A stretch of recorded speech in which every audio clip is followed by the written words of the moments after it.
everybody. I have my stage, I have my clipboard, I have my Meg, and I have my audience here in Rochester Row.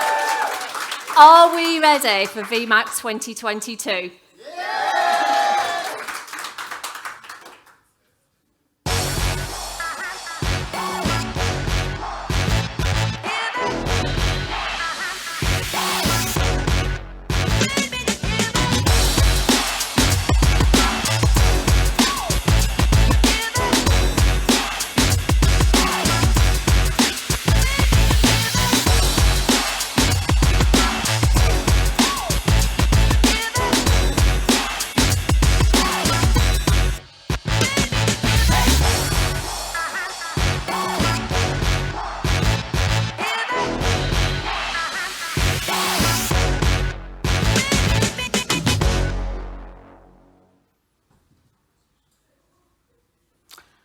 Welcome everybody to the Value Makers Conference 2022. I think this has to be by far the biggest conference that we've had, definitely since the pandemic, and we're absolutely delighted that so many people could be here to join us today. So we've got our wonderful audience here at Rochester Row, and we've got over 450 people currently online watching us up and down the country, which is absolutely amazing.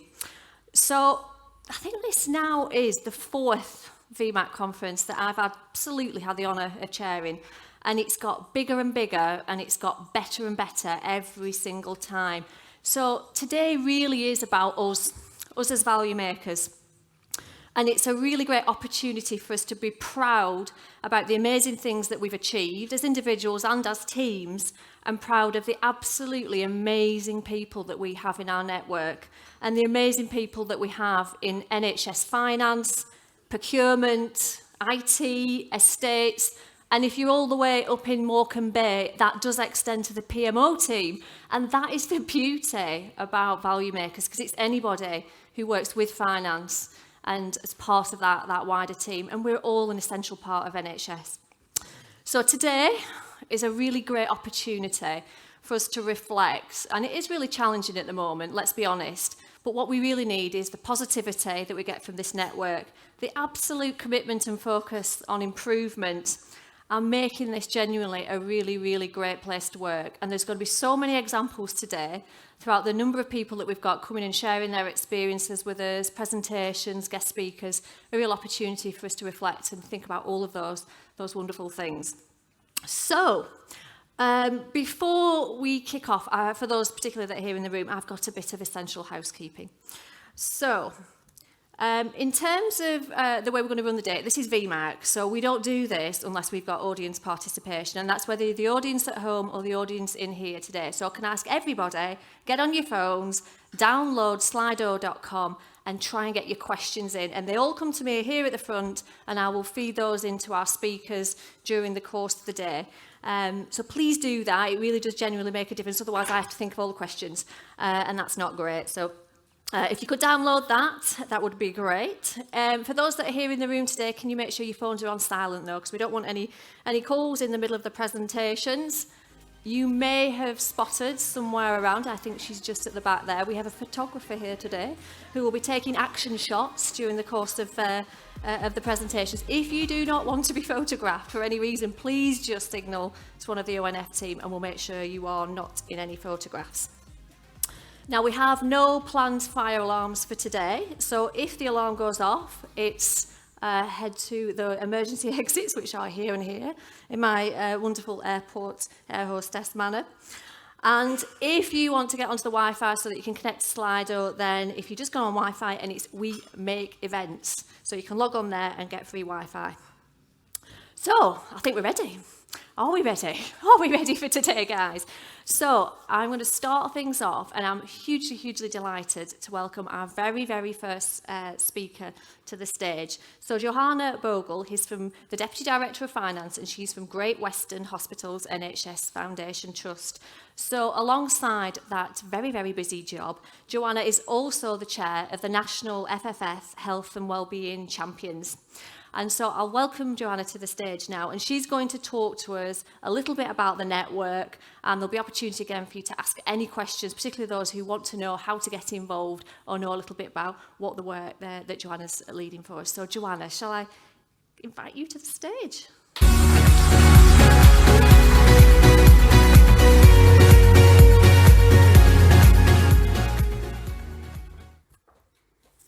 Good morning. Thank you so much for inviting me here this morning to speak at your Value Maker conference. I'm delighted to see so many of you, and I'm really looking forward to speaking to as many of you as possible during the breaks. It's great also to see some health and wellbeing champions in the audience. And if any of you are interested in signing up, I've spotted there's some sheets downstairs that you can put your name on, or it's really easy via the NHS Finance website. The more health and wellbeing champions we have, the better I think we can integrate health and wellbeing into our finance departments. And I think the better we can serve our current staff, as well as attract new colleagues. These events are fantastic for feeling the energy of our networks and connecting ideas and best practice. And for me, they always result in hundreds of new ideas to take back to the team and improve things and the way that we do them. For those of you who don't know me, my name is Johanna Bogle, and I'm the Deputy Director of Finance at Great Western Hospitals in Swindon. I've been asked to present today due to my involvement with the Health and Wellbeing Forum for HFMA, where I'm the Senior Responsible Officer for the group. I got involved with it because I'm really passionate about health and wellbeing and about the importance of a health and wellbeing culture to a well-functioning team and feeling part of a team and not just doing a job. I think it's really important for all of us as finance members of staff and leaders to lead by example. So I want to show to my team and to all of the finance community that if I can take it really, really seriously, it's something that we all need to participate in. When I look back over my career to date, regardless of the difficulties or challenges in work or in the NHS finance at the time, the best memories I have are of organisations where the team was so strong that you felt almost part of a family, where I felt that people cared about me as a person and not just the work that I was producing. The culture we had in those organisations was one about spending time together as a team, not just as a finance function. In one organisation, we rounded everybody up for lunch every day. It was a little bit like herding cats at times, but we would all go to the canteen together, and there were all levels of seniority and experience there, from multiple teams functions. As a fairly junior member of staff at the time, the unofficial coaching, mentoring, networking, and learning that I absorbed from those daily half-hour breaks were priceless. I'm still in touch with some of that team about 15 years later, but it was such a simple solution, an investment of 30 minutes a day in really getting to know the team and the individuals who formed it. I'm going to share a little bit with you this morning about what being a health and wellbeing champion means, what we've been up to as a health and wellbeing network over the last year, what we're planning for the next 12 months, and how you can get involved. I've got a short section on ideas that I'd be delighted for you to pinch with pride, and I'm happy to take any questions as we go through or at the end.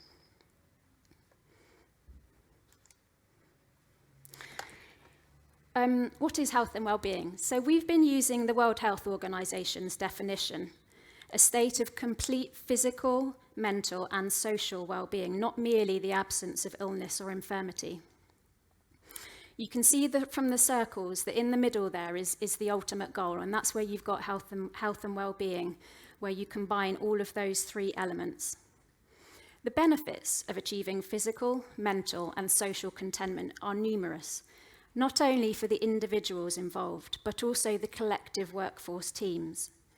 There was a report in 2009 by Borman which drew on survey results from 11,500 NHS staff, and they followed that up with consultation events with about 1,000 staff. This concluded that a happy workforce with good health and wellbeing provision led to better staff performance, improved patient satisfaction, stronger quality scores, better patient outcomes, higher levels of staff retention, lower levels of staff sickness, and a reduced perception of stress at work. The impact of this report is that NHS employers used it as a catalyst to create resources, with most, if not all, NHS organisations now offering health and wellbeing resources to their staff. It became a sequin measure for trusts in 2016 to improve their health and wellbeing scores, as identified through the National Staff Survey, which linked a direct financial impact to each organisation of improving health and wellbeing for their staff. At the time, it was worth about £450 million, and it was linked to improving the range of support across musculoskeletal, mental health, and physical activities. So, for example, fast-track access to physio, promoting exercise in groups, teams, or for individuals, having access to mindfulness applications, and promoting healthy travel to work, for example, with the Cycle to Work scheme. There was also the ability to improve the uptake of flu vaccinations by frontline healthcare workers so that staff were less likely to get sick, and to take action on the availability of food and drink sold on NHS premises to make them more healthy. NHS organisations were asked to focus on the organisational culture and to introduce health and wellbeing schemes to staff, such that the health and wellbeing agenda was led by a board director and senior clinician, and that managers were provided with training to assist them to manage their staff in a way that supported mental health, and patients and staff were able to access that healthy food and drink options. One NHS Finance supports the Health and Wellbeing Champions Network with access to HFMA project staff, funding, and speakers, and we really thank them for this. We currently have 166 health and wellbeing champions nationally. This slide shows where they are currently located, with the North West presently leading the way for the number of champions who are already involved. If you see your region on here and want to bump your numbers up that league table, then please do spread the word and encourage your colleagues to sign up. Our aim is to have at least one health and wellbeing champion in every NHS organisation. That means that we're at nearly 50% coverage on average, so there's still a lot more work to do to achieve it. Our champions help to create opportunities for staff to access support and raise awareness of health and wellbeing issues. They aren't trained counsellors, but they are willing to listen to their colleagues if they need to talk, and to coach individuals to identify areas of their work or personal life that they could reflect on and potentially change for the better. One NHS Finance offers training for health and wellbeing champions so that you can learn a little bit more about health and wellbeing, spend a bit of time reflecting on your own health and wellbeing and how it can be positively or negatively influenced. You will also learn about reliable sources of information or support that you can then share with your colleagues. The training is quarterly and it takes about 4 hours over 2 sessions. It's online with breakout sessions, so you can practice some of the techniques in listening and coaching, as well as get to know some of your fellow health and wellbeing champions, and potentially create your own peer support network outside of your organisation. It also gives you the opportunity to access advice from experienced health and wellbeing coaches. If you would like to get involved, you just need to sign up via the One NHS Finance website, and it's not a huge time commitment. If you're already a value maker, it aligns really nicely with what you're already doing. Essentially, in the same way as value makers, health and wellbeing champions care about their colleagues and try to ensure that their staff feel supported at work. They aren't trained counsellors, but they are good at listening and providing reassurance and signposting people to sources of support. We also have a health and wellbeing teams channel where we share ideas for best practice and good sources of information. So over the last year, HFMA and One NHS Finance have supported the Health and Wellbeing Champions Group by listening to the ideas that we've shared as a group and putting on webinars, workshops, conferences and training. The last 12 months have included the items shown on this slide.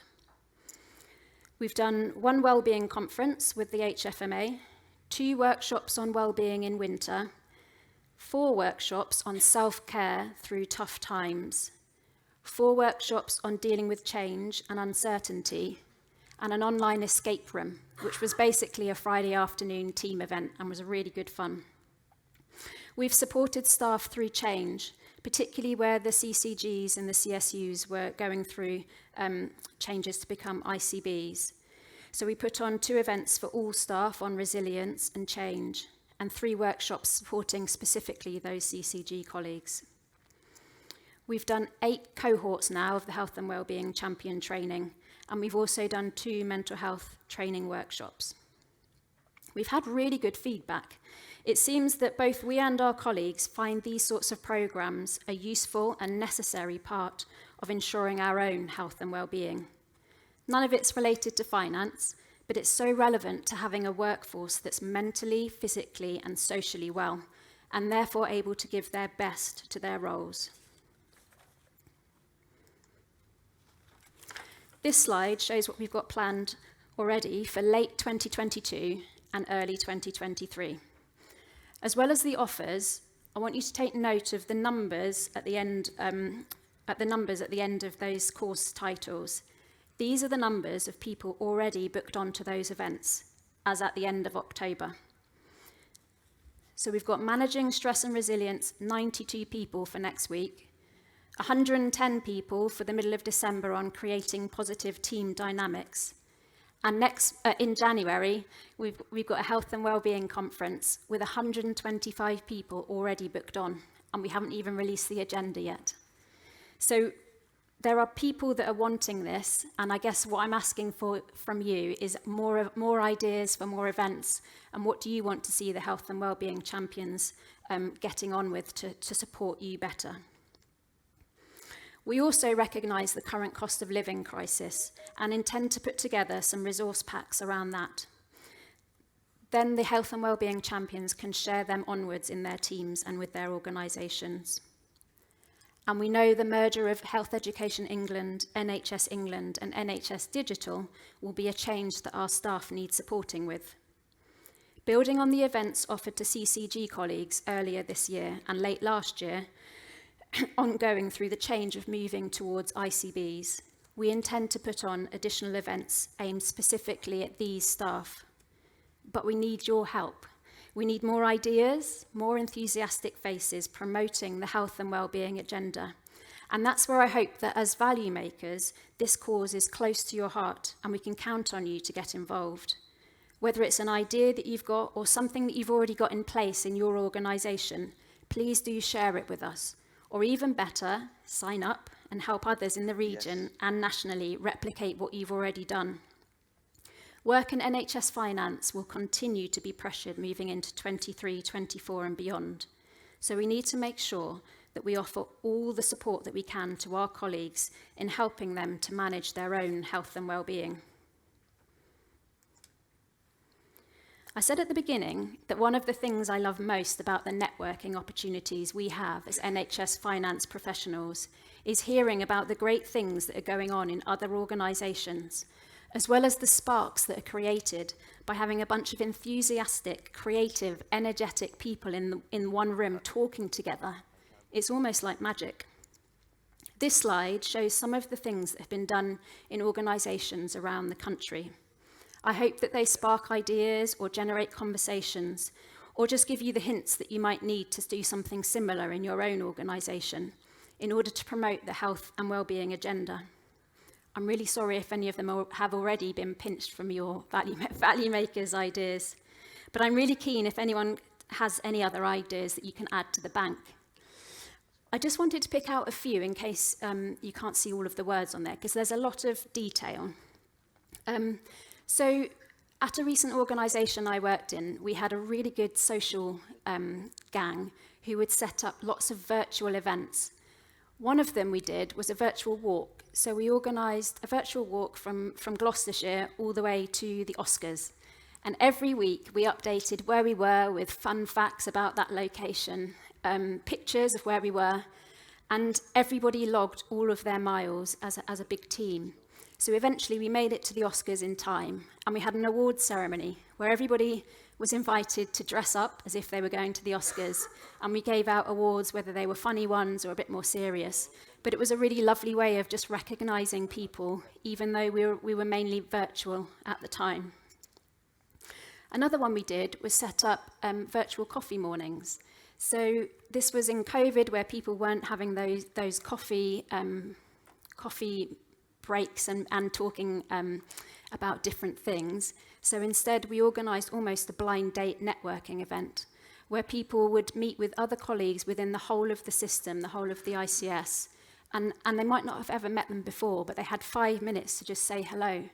And what was really interesting was that we'd all forgotten how to have small talk. So we generated little guides of how to start a conversation with somebody you didn't know, just because it felt really nervous at the time. But having that was really, really lovely for seeing people that you might never have met before. And obviously now we're a bit less virtual, it's lovely to bump into them again. Newsletters are really lovely for just, again, highlighting positive things that are going on and really bringing together and celebrating what we're doing that's nice. Once we were back in the office, bring a plate lunches was lovely for just checking in with people and seeing that they were okay. They were all okay. As well as family days out, so organising walks and events with people bringing their whole family, not just being at work.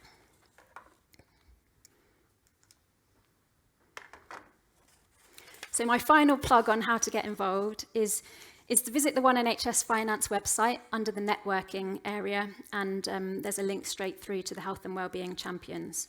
Do ask if your finance department has a Health and Wellbeing Champion, and please come and be part of our network.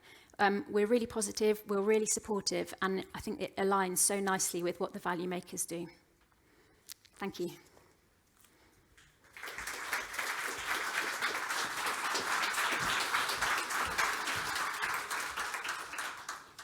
Thank you so much, Johanna, and not only for that presentation, but for your leadership on this programme, because I think the word that you used was necessary, and I completely agree with that. It's necessary for us to really support and think about health and wellbeing across the organisation. So there's some brilliant ideas, and you've come to the right place.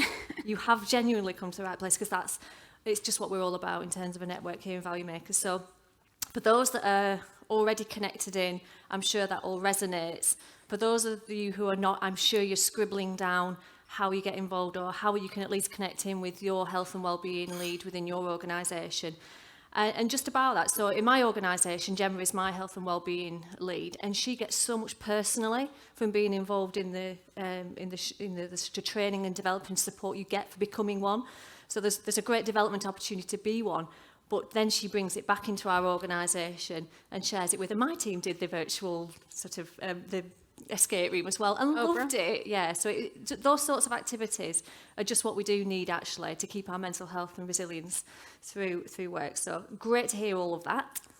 Right, so I am now going to open it up for some questions for you. So for those that are here in the room, if you've got a question, raise your hand and somebody would appear next to you with a microphone to come and get those questions. But whilst we just can see Darryl there with his hand up, ready and waiting. But I've got some that have come in as well from our virtual audience, Johanna. So if I just kick off with this first question. So what do you think the effect of the pandemic has been on your organisation's wellbeing strategy? So that's a really good question. So we were talking about this actually before the conference started this morning. And it really feels like that flip to a virtual working environment it's introduced some challenges. So I think it's made it a lot more obvious that we absolutely need to focus on that social aspect of those 3 circles. So clearly, if you're not in an office every day, you might not actually speak to anybody every day. And so we were very mindful in my older organisation about that, and therefore about setting up this social group and how we can try and overcome that element of not being face to face with people. So I think that was the main thing, is trying to make it into a positive, trying to make sure that we are having those virtual coffee mornings, trying to check in with staff on a daily basis, trying to actually talk to people every day, rather than just everybody being behind a screen typing away. Those Teams conversations that don't necessarily need to be output driven, but just checking in with people. Yeah, thanks. And who would have thought, that our teams would be sort of dispersed in the way they have, and to feel like a team through that is really challenging, isn't it? So I think it has brought some positives in that we're focused on probably some of the more important things as well out of the pandemic. So great to hear that. I can see Daryl's got the mic in his hand. So Daryl, have you got a question for Johanna? Yeah, I've got some questions and a few ideas as well. Oh, that's what we want. This is a call to action, isn't it? So you say you're going to have some great ideas that come forward, I'm sure. Go for it, Daryl. So part of the presentation, it focused a lot on the mental health wellbeing side of things, and that's what we've done within our organisation. What I'm getting from my staff now is they want information on the physical health. So that's sort of there's an idea for you. And what I was thinking is that we could have videos that anybody across the country could access. I have health and wellbeing meetings each month, and it would be great if we could show some of them and then have a discussion. So the other idea was around hidden disabilities. And we had a presentation at our last health and wellbeing meeting for somebody who has a hidden disability, and it was so powerful. So, I can ask that individual if they're willing to, do a webinar or something. So they're just my thoughts. A couple of the questions were, you provided information on how many people were coming to some of our events. Is there a maximum? No. So most of them are virtual events, so clearly there's no maximum. In terms of the Health and Wellbeing Conference, I think we're at the moment doing that entirely virtually. Yeah. So again, anybody is welcome. Just picking up on some of your earlier points about the physical side of it, I forgot to mention there's a brilliant example in Gloucestershire. It's called the Health and Hustle, and it's basically a team that go around and they do the Couch to 5K on repeat. So they get through lots and lots of NHS staff. It's open to council staff as well. But it's such a lovely way of having a scheduled programme with an output at the end, and seeing people develop through that 6 to 8 weeks of getting to the end of a 5K is just brilliant. I think some of our point is around the physical health issues. So, for example, we had somebody to come and talk about diabetes and the different types of diabetes and that impact. And that's some of the things that our staff are looking for, some of those sort of physical things, checking yourself for cancer and that sort of thing. Yeah, that's really good ideas. Something came to me then. Oh, about what you were saying about EDI. So the hidden disabilities, I think that's a really good idea of getting people to understand more, and it links with lots of different One NHS Finance agendas, doesn't it? Bro, thank you. Thanks for that, Daryl. And we had a conference in the Northwest not so long ago, and as part of that, where you have your the stands that are selling information from various different people, there was a stand there that was doing health checks and liver checks and all sorts of checks, but physical health checks. So just thinking about how and where we can introduce those sorts of things. That's a great idea, Daryl. So I've got another question that's just come in here from Slido. So some of these sessions that you've already run around supporting CCG staff, given the extent of the change that they're facing, are there any plans to be able to support those staff who are now in the ICB on an ongoing basis? Because they're still going through change and still very much feeling that. So what sort of things have they got that be there to support them? So you'll have seen from our previous 12 months that we had dealing with uncertainty and change as on our programme agenda anyway. So I wonder whether we either repeat those kinds of events or try and do something a bit more tailored to people who are going through a really specific change, because there'll still be lots of restructures that aren't quite complete. So yeah, that's another good one to take away. Excellent. So I've got another question here. So when you shared the slide on the engagement statistics, now we all love a bit of competition, don't we? And to see the numbers there, I'm sure some folk in the room were saying, hang on a second, where's my region and why are my numbers up there? Have you got any insight into that? Because I think it was particularly this question focused on the Midlands and London had relatively low engagement numbers. So how can we really support and encourage them to get their numbers up and see the benefits of getting involved? Yeah, again, we were talking about this before the conference this morning, and I think there's a bit of a cultural shift. So in the north, it feels like you've been doing this for quite a long time, and it's just become the norm. Whereas particularly South, Midlands, Southwest London, I think it's a tide that's turning. I think generally we are getting more and more interest in it, and it's just getting that volume of people that are able to really make it embedded as part of our culture within NHS finance. But it's lovely to see how engaged they are, particularly in the north, like you say, at the top of that league table. And I guess every time we have a health and wellbeing group meeting, it's always trying to pillage their ideas. What can we do? What else can we do? Because sometimes it can feel a little bit lonely trying to constantly push. But once you've got the right number of people helping you, it then turns into an absolute joy, I'd say. Yeah, and again, so I look in the room here and I see people like Karen. She's right in my line of sight. So Karen has done amazing work within London around raising the profile of value makers. So again, I think, it's a great audience to speak to, actually, because I'm sure you guys are all going to go away and talk to your organisation or talk to your networks about how I might be able to help you with some of that, Joanna. So, okay, I have got more questions coming in. There's lots of questions coming in today. So, do you have any strategies to help those that aren't interested in taking part from those that perhaps might be more introverted within their organisation, so might not want to step forward and lead the whole thing for the trust, but actually this is really important to them. So how can we help everybody get involved without being the front face of it? That's a really, really good question, because there's so much that we do naturally as a support services part of the NHS, where actually we don't need to be right in front of people, but some of those ideas around the newsletters, so just kind of creating content in the background, making things look really interesting and special. Also just coming up with ideas. So you don't need to be the person that's leading on the ideas, but just coming up with them, and then there'll be enough people, I would suggest, that are happy to push those forwards. Okay. Another question that's come in. So there's a lot to take in. People saying they're really, really busy at the moment. If there was one really important message that you would like them to take from your presentation, what would that be? So I think my one message would just be to check in with your teams, just to take one person and ask them how they are, and then ask them again, how are you really? Just to check that they are all right, because sometimes we just automatically say, oh, I'm fine, thanks, how are you, and walk on. Whereas actually it's just that extra little bit of time, like I was saying, that 30-minute lunch break.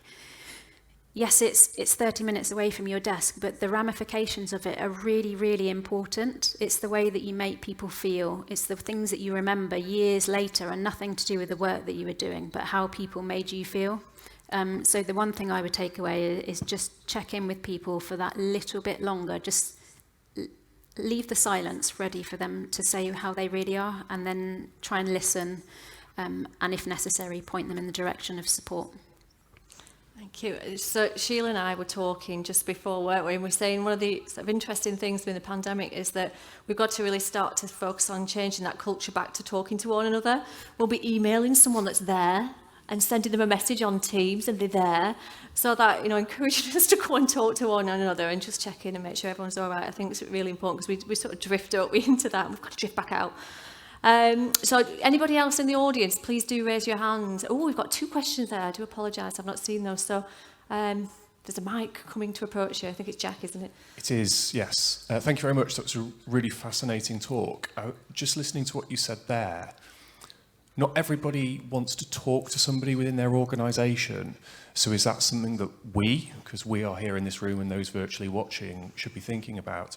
Are we making sure that we're putting people in touch with charities, or as a network, is it an opportunity to maybe say you have an opportunity to speak to somebody outside of your network?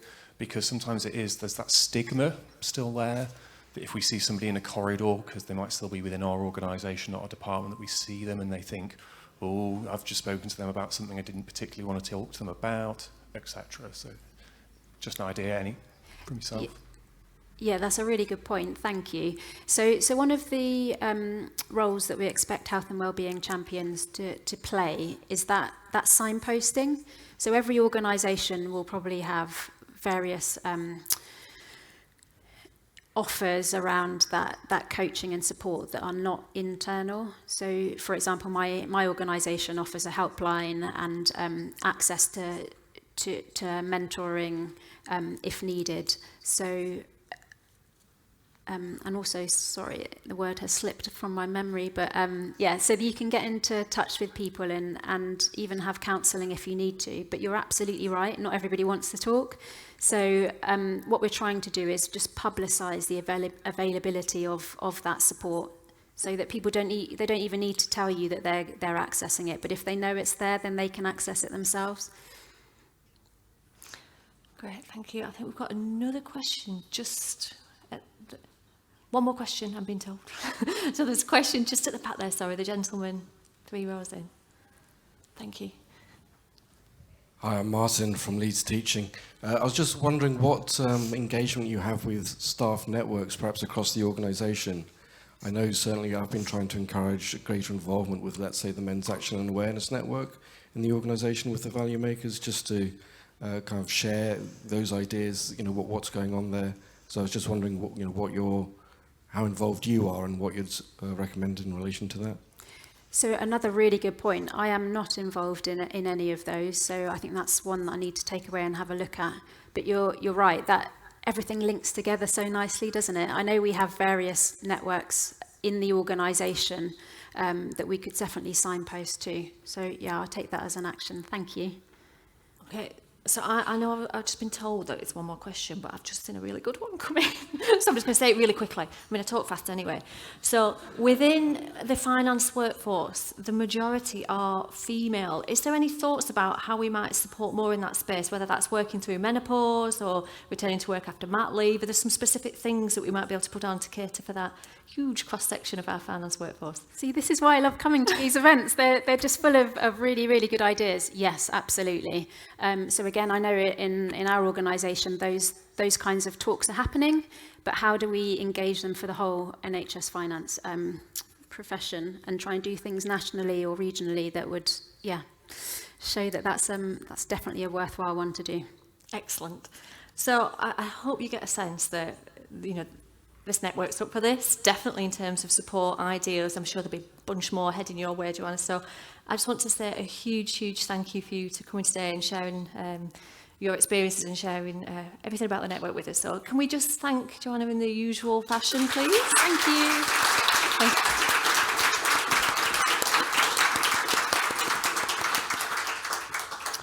Right, okay, so we're going to move straight on to the next session. Now, this is really going to test us because our next two speakers are not with us here in London today. They are sat somewhere in sunny Lancashire, I believe.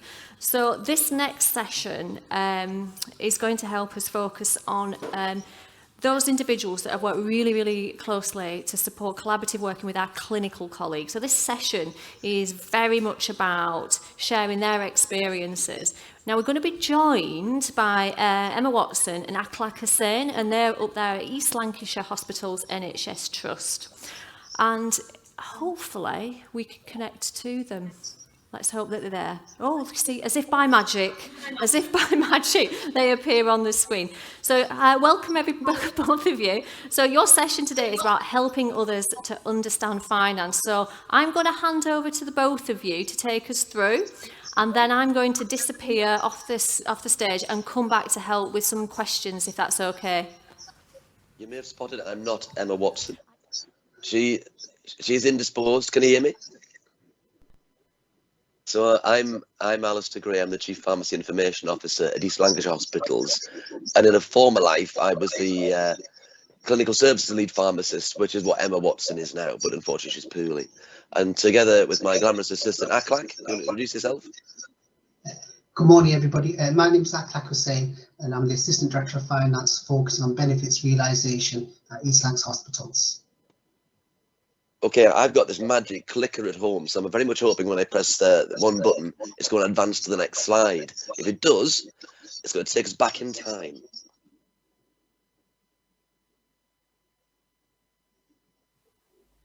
Now, there's no sound coming in.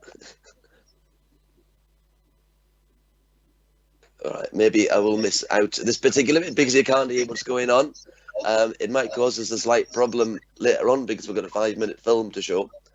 So I'm hoping that the man in the room next door can fix that. Let me just take it to the next slide. I presume you won't hear any sound over in London. Could you hear the sound on the video? Okay, because there's a slide coming up shortly which has a 5-minute segment which would be important to hear, but if not, I will improvise. So what I want to talk about is a program we innovated back, well, we started the work on it in 2015 called Dedicated Ward Pharmacy. And it's about unleashing pharmacy's potential through workforce transformation. Now, just to give you a bit of background, first of all, this is where we are in East Lancashire. It gives you an idea of the size of the trust and the number of beds that we have and the turnover of patients, so you can reconcile that with the organisations you work in and either extrapolate up or down accordingly. Now, what happened in 2015 is we did a pilot on a single ward, but asking the question, what would happen if we had the optimal pharmacy workforce, a pharmacist and a pharmacy technician on a single ward, and they focused on that ward and didn't go anywhere else. And it turned out lots of good things happened. And it just so happened that it coincided with our new medical director starting. He got very excited. He said, would you mind doing a pilot, extrapolating that pilot to 4 wards to see if there was something further in it and was it replicable? So this is what we found out when we did our pilot in 4 wards over a 3-month period. We did a report. So those reports. And this is what we found. Length of stay on the wards dropped between 1.5 and 2.2 days. Readmissions at 7 days dropped by 20% and 18% at 28 days. People were going home earlier in the day. So there's more morning discharges and more afternoon discharges compared to baseline rather than evening discharges. And because there was a lot of de-prescribing going on as well, when we analysed that, we reckon we were going to save about £67,000 per ward on drug acquisition costs. Now, why was that going on? What was happening there? Advance. So the key tenet was the ward pharmacist worked on the same ward all day. There was no distractions. They didn't even have to go to the dispensary to cover that. And the key intervention was they participated in ward round. Ward round is when all the prescribing decisions are made or not made. And we know there's a 10% chance a prescribing error will be made by every time a doctor puts pen to paper or finger to keyboard. There's a 10% chance they're going to introduce an error in that person's prescription with varying degrees of harm. And we thought, well, what if the pharmacist is there before they actually write that prescription? They can make sure that prescription is right. We also, I beg your pardon, got a cold. We also put pharmacy technician time up on the ward, and they got involved with transfer of care both on admission and discharge. They typically get involved with medicines reconciliation on admission, whereby they are confirming an accurate drug history. But we realised because the prescription chart was clean of any queries, why do we let doctors transcribe that onto the discharge letter and introduce a load of transcription errors when the pharmacy technician can do it really well? Get it right first time, saves the doctor jobs, and actually it's just more efficient. So there's basically increased time for the pharmacy team to do the basics and a lot of enhancements. Now, the next thing I want to show is a film. This is where it's all going to go horribly wrong. So I'm hoping when I press play, you will get sound. Now, guys at the technical side of things, usually when you share a presentation, you've got to say share in Teams sound. Do we need to restart the presentation and do that, or are you okay? Let's find out. This is what's good. We'll find out in one moment. Here comes Dedicated Ward Pharmacy, the movie. No, I think if I press click, it should just start playing. No, it doesn't. Okay, can someone touch the screen so it touches that that play button there?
In many hospitals, the term discharge planning is an oxymoronic term. Patients may be told at 9 AM they can go home, then leave sometime in the early evening. Planning for discharge is actually a highly complex process which should start at admission and involve many healthcare professionals working together. If their activities are not aligned, the pharmacy team are often viewed as a rate-limiting step, being forced to the end of this process. Historically, a pharmacist might cover more than one ward in a day, often 2, although it is not unheard of to cover 3 or even 4 wards in a day, sometimes without the support of a pharmacy technician. The pharmacy team were unsurprisingly perceived to take a long time to process discharging patients, being slow at authorising letters and taking an age dispensing discharge medicines. The reality is pharmacists are experts in medicines. Many will be non-medical prescribers and some will have advanced clinical skills. That's why, in 2016, East Lancashire hospitals asked the question, what if these skills were used to their full potential? And the concept of dedicated ward pharmacy was born. Dedicated ward pharmacy is where a pharmacist works in the same ward all day, taking part in the consultant-led ward round to ensure safe and effective prescribing occurs before a pen touches paper or a finger touches keypad, and they stay on the ward after the round to ensure discharge planning activities occur, patients are counselled, and all ward staff have the right pharmaceutical support when they need it. This also means that critical medicines are prescribed and available immediately. Antimicrobial stewardship is embedded in ward culture, medicines are de-prescribed when appropriate, reducing drug acquisition costs, and medicine safety just happens. And pharmacy technicians write the medicines section of discharge letters, saving doctors time. And both patient and staff experience is enhanced. They love it. Starting with 4 pilot wards in January 2016, the service expanded in phases to 8 wards in November 2016 and to 24 wards by December 2017 over the Blackburn and Burnley teaching hospitals. The results of dedicated ward pharmacy have corroborated the findings of each previous phase as more wards joined in. Let's take a look. These run charts from Power BI show medicines reconciliation has improved on many wards. This is B18, here's C4, and here's C18 and C14 combined. Combining all the wards really amplifies the signal, and this is why the pharmacy team chose to focus on medicines reconciliation while taking part in an improvement science course with Halo. Our aim is to achieve 90% medicines reconciliation by May 2018, meaning drug histories are fully documented, prescription charts match reality, unintentional errors are removed, and intentional changes have their reasons documented. This run chart shows the improvements to April 2018, where we achieved 76% medicines reconciliation. These changes have come about through process mapping, identifying many change ideas, and testing them through multiple PDSA cycles. So, what next? In the year the NHS celebrates its 70th birthday, dedicated ward pharmacy is still in its infancy. Our short-term aim remains to achieve 90% medicines reconciliation, However, quality improvement is a continuous process and will endeavour to ensure performance is sustained. The third and final phase of dedicated ward pharmacy will see the remaining 8 wards receive the service, so there's consistency across the trust. We'll continue to embrace new opportunities to work differently. We'll continue to work collaboratively with ward teams. And we'll continue to give advice and support to other hospitals wishing to implement a dedicated ward pharmacy service, so that ELHT is widely recognised for delivering world-class pharmacy.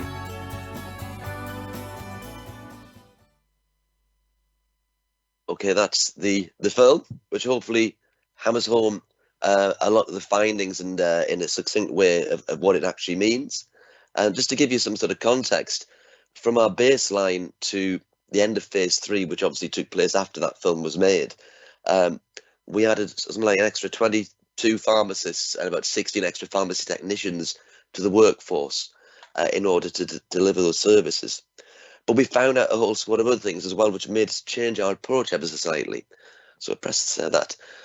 During 2018, when we did, it's a 3-phase upskilling or bringing in of extra resources, we worked with the University of Manchester to do an evaluation of our findings, just to corroborate academically what was going on.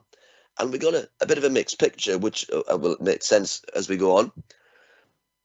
So first of all, they looked at the sort of activities taking place on a ward with dedicated ward pharmacy amounts of people versus other wards. And we found there was quite a substantial increase in the amount of checking taking place and the amount of direct patient care, which was good and predictable. There was more activity took place on ward round, which one would predict, and there was more input into the generation of the discharge letters compared to a non-dedicated ward pharmacy ward where there's hardly any input into ward round. This gives you an idea of some of the sort of queries that took place and the sort of interactions that took place.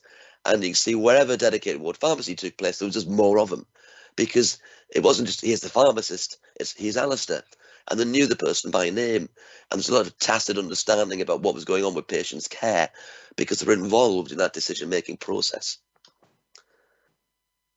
They did, I beg your pardon, they did some qualitative work as well and interviewed a lot of staff. So just let you read those statements, which have come from various managers in the trust.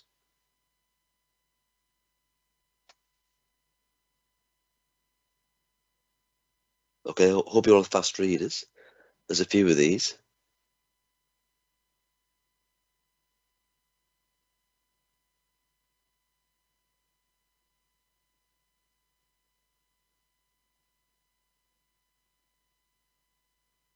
So there's a big emphasis on safety from the nurse ward managers.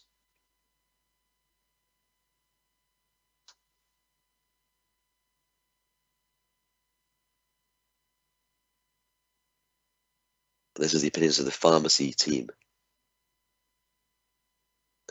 The big thing here is they're getting a chance to actually make a real impact on safety, quality, efficiency, because they're hardwired into the patient journey in a way they previously weren't. Now, I know there'll be lots of teaching hospitals represented here, and you may say, oh, well, we have people on the ward rounds. But often it's in very specialist areas, like, oh, it's left knee surgery today, so we'll get the left knee pharmacist in.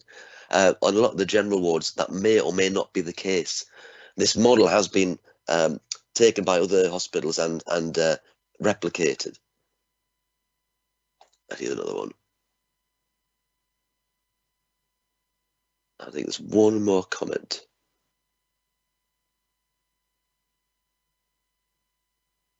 Here's the last one.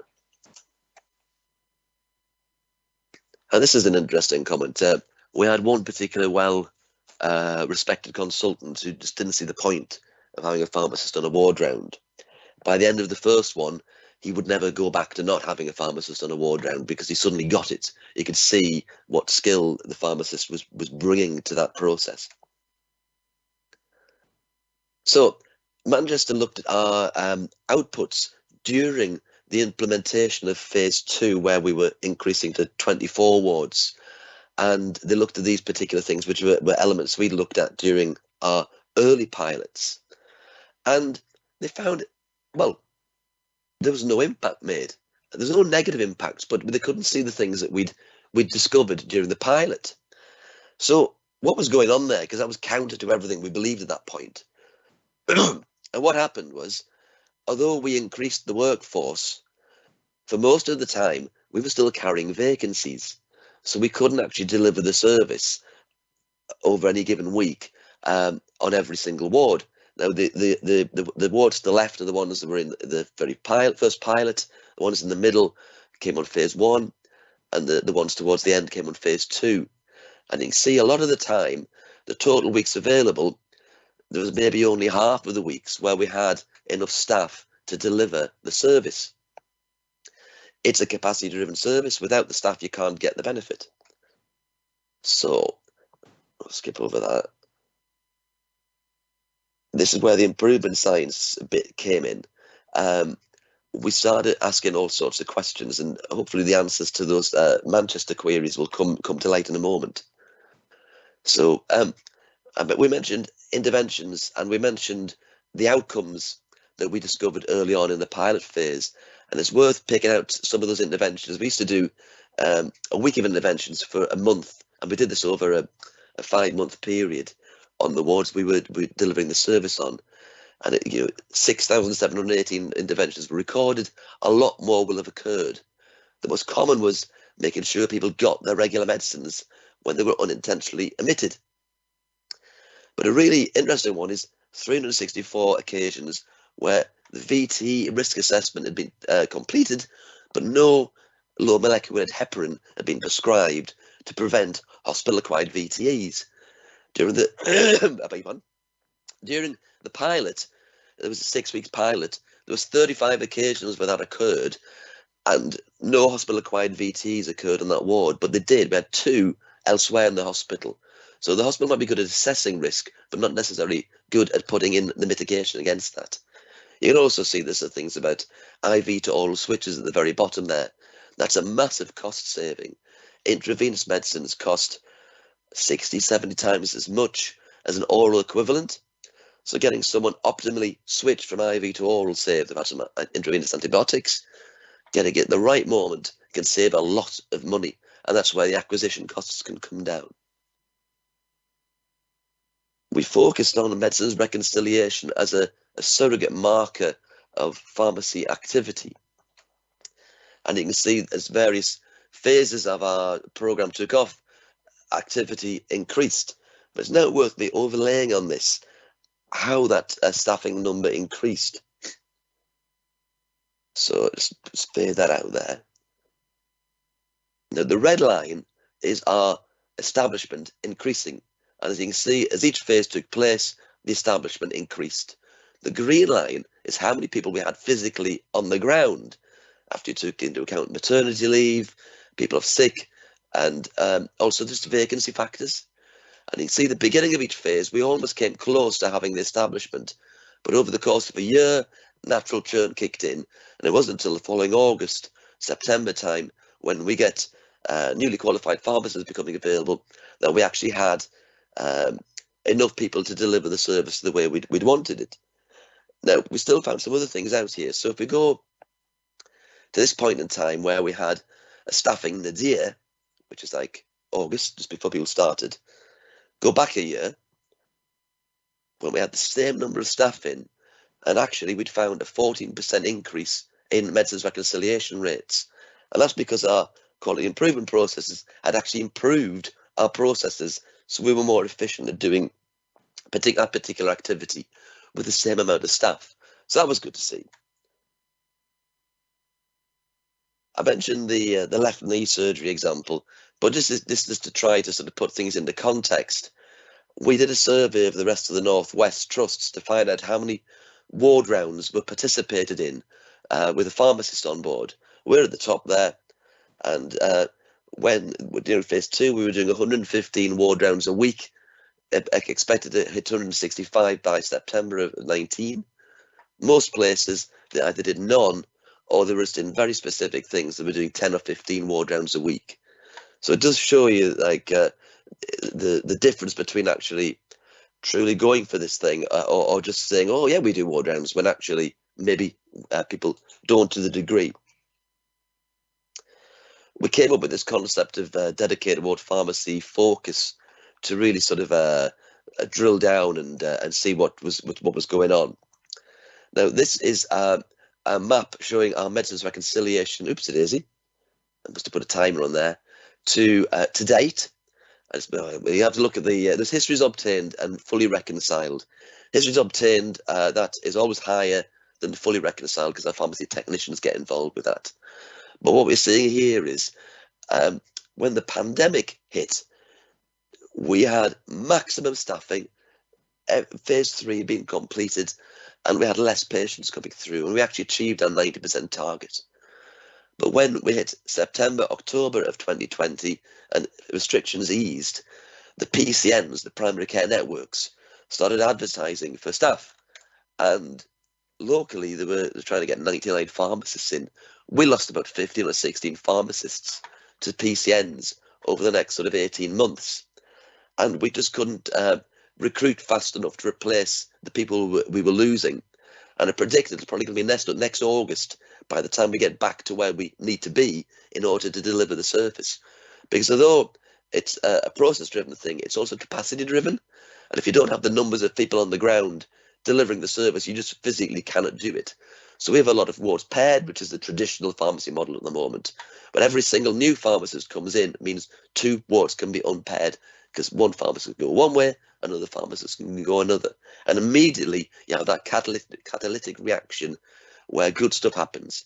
Take the pharmacist away and they're just not there to provide that element of the service. One thing we did do going between 2019 and 2020, we over-recruited our pharmacy pre-registration pharmacists. We took an extra 5 people on because we'd seen this annual churn kicking in, and we wanted to break that cycle. So it was a long conversation with ACLAC's colleagues. They were persuaded it was a good idea to do low risk because natural churn would turn it over. And that's what happened. We finished up about halfway through there, just below where we wanted to be, rather than a long way than where we wanted to be. And that maintained and sustained the service. So what next?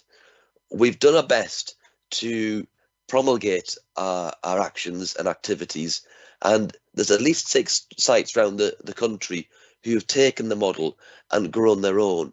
You can't copy and paste it wholesale. You've got to adapt it for local environments, because different services will maybe have a different system for doing prescribing, for example.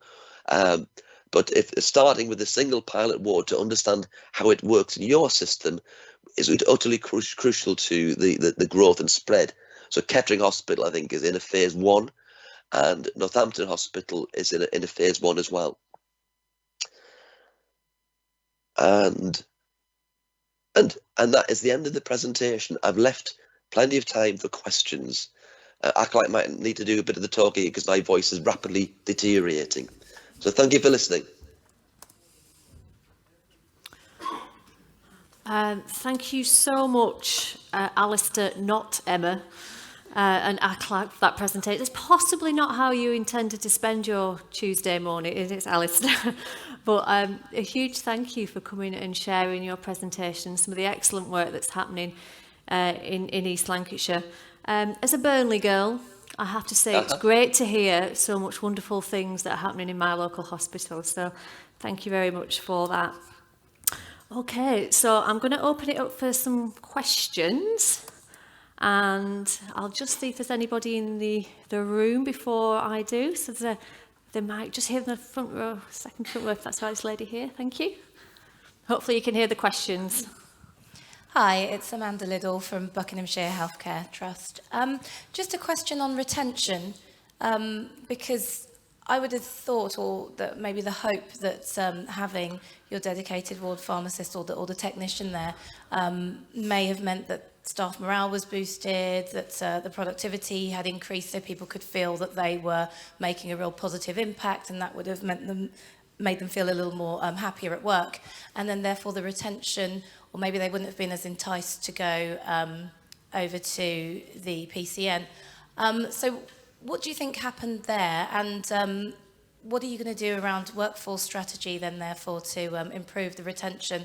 Because it seems like you don't necessarily have too much of a problem attracting people or keeping your post-reg pharmacists, if you like, staying on. But it's the maybe just that retention piece that needs a bit of a look at. What we discovered is that we'd created a Band 6 training farm.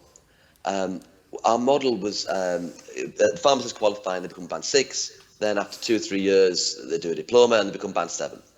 And Band 7 should be the substantive grade. And we put too many Band 6s into the model and not enough Band 7s. The consequence for that, as soon as the Band 6 has got about 6 months into their experience, they start thinking, well, where's my Band 7 going to come from? And that coincided with the PCN brain drain, because all of a sudden, PCNs were offering Band 7s and Band 8As in some cases, which was a very attractive salary package with no weekends, a whole squad of other benefits, or soft benefits, but not necessarily a particularly interesting job. Feedback from before that happened was people actually did genuinely love doing it because it was really professionally satisfying. But unfortunately, higher pay packets elsewhere in the immediate locality took people away. And just the reality of that you only really have one really big bite of the cherry each year to recruit pharmacists in August, or actually you do recruit before, but they start in August. We just didn't have enough people in the market to do so. It's slightly marred by the fact that the workforce plan for the NHS doesn't really exist. And despite the fact that PCNs are kind of great in concept, there wasn't really enough capacity in the system to support everywhere the needed pharmacists. So I think it might take a couple of years for a kind of steady state to exist whereby jobs in equals jobs out. And we're kind of suffering at the behest of that, unfortunately. If we'd modelled it with more Band 7s to Band 6s, I think we would have retained more people. What we have done just in this last year, we converted 5 Band 6 posts into 4 Band 7s. So we lost someone from the head count, although we had the vacancies, so we didn't actually physically have the people in there, in order to retain existing good Band 6 pharmacists, and they have become Band 7s with us. We may need to do that again. The downside of that is overall the headcount's coming down, and if we do ever get to full establishment, then there'll be 2 or 4 wards where we couldn't actually provide the service to. Does that help? Yeah, that's great, thank you. That's great, thanks. Now, I've got quite a few questions that are coming in from Slido. So you've got to bear in mind your audience has many accountants in it. So there's quite a few questions that are saying, what financial savings has the model made for Lancashire? And another question builds on that, saying, what concrete evidence was that there was a financial benefit of the programme? So I guess, Akhlaq, I'm sure you'd want to come in and add to this one too. You want me to go first, Akhlaq, and then you pick it up? Alistair, you go first and I'll finish off. So when our business case was seen as the golden business case, because not only did we find out what the outputs of this were, we also recorded all our interventions so we could explain why certain things had happened. So, for example, the VTE situation whereby people were actually getting the prophylaxis injections meant less harm occurred to people. We know a hospital-acquired VTE, if it doesn't kill you, it keeps you in hospital at least 5 days longer. So that's one reason why length of stay came down. Changing people from intravenous to oral antibiotics means they can go home earlier because they're not attached to a drip with all the other associated issues that can occur with hospital-acquired infections and the like. And the cost saving from going from IV to oral is massive. There's also lots of other de-prescribing, and we could see the sort of benefits for that. So we, at a time where the drug budget nationally was going up by something like 11% a year, ours was flat. So we could see that there was something going on, but there was genuine belief in our outputs, and the reasons those outputs were occurring was due to the inputs. It was very, very tangible. The feedback from the staff was tremendous, and people got on board, and they bought into it, and they could see and feel the benefit. I'll let Aclac talk about finances. Thanks, Alistair. So, as Alistair's already explained, a lot of the benefits around the dedicated ward pharmacy project and service was very qualitative. We wanted to make sure we can see the improvement in patient care and outcomes. When we rolled out our project, we sort of did it over 3 phases. So we had our initial pilot, as sort of Alistair described. Then we went into sort of phase 1, phase 2, phase 3, and at each stage we made sure that are we covering the cost of the investment, are we seeing the improvements from a quality point of view, but also from a sort of financial point of view. Where are we with our drug spend? Where are we with our length of stay? Obviously, with the pressures in the NHS, we weren't able to materialise or realise all the length of stay savings. But what we did see was actually a number of patients going home before 12 o'clock, before 5 o'clock, and actually that decompressed our emergency departments. As time's gone, obviously, there's been ongoing pressure within the NHS, and so without the dedicated ward pharmacy service, actually, we probably have a high length of stay, probably open more escalation beds and potentially have a poorer service. That's great, thanks. I've got another question actually that's touching on the money. So we've got a question from a colleague who works in an ICB, and they work supporting the meds optimisation team. And they're interested to hear whether there was a quantitative or qualitative impact on the drug spend within GPs as a consequence of the programme. We didn't look at that as the honest answer to that question, so I couldn't comment. Maybe one for the future, the expansion Maybe. of the project. Well, the thing is, we've not stood still. We're doing all sorts of quality improvement work in addition to this, which will come into fruition next year. So keep your eyes on Lancashire. We're doing. We've created a thing called the Unified Medicines Record, which in NHS Digital speak is a consolidated medicines record. It's not live yet, but it's an interoperable copy of the GP record plus other prescribing sources. So when someone presents for urgent care or an ED or whatever, we'll know nearly all of the prescribing history and not miss things out like clozapine or methadone and things like that, which could be harmful if the patient misses it. And it's interoperable, so we can suck those things into the electronic records. So it'll save on transcription and transcription errors.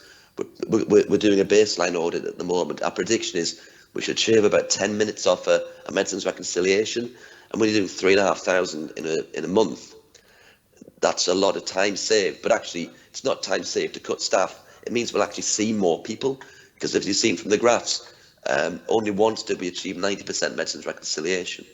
So even with a given staffing resource, we should do more medicines reconciliation, which will improve safety.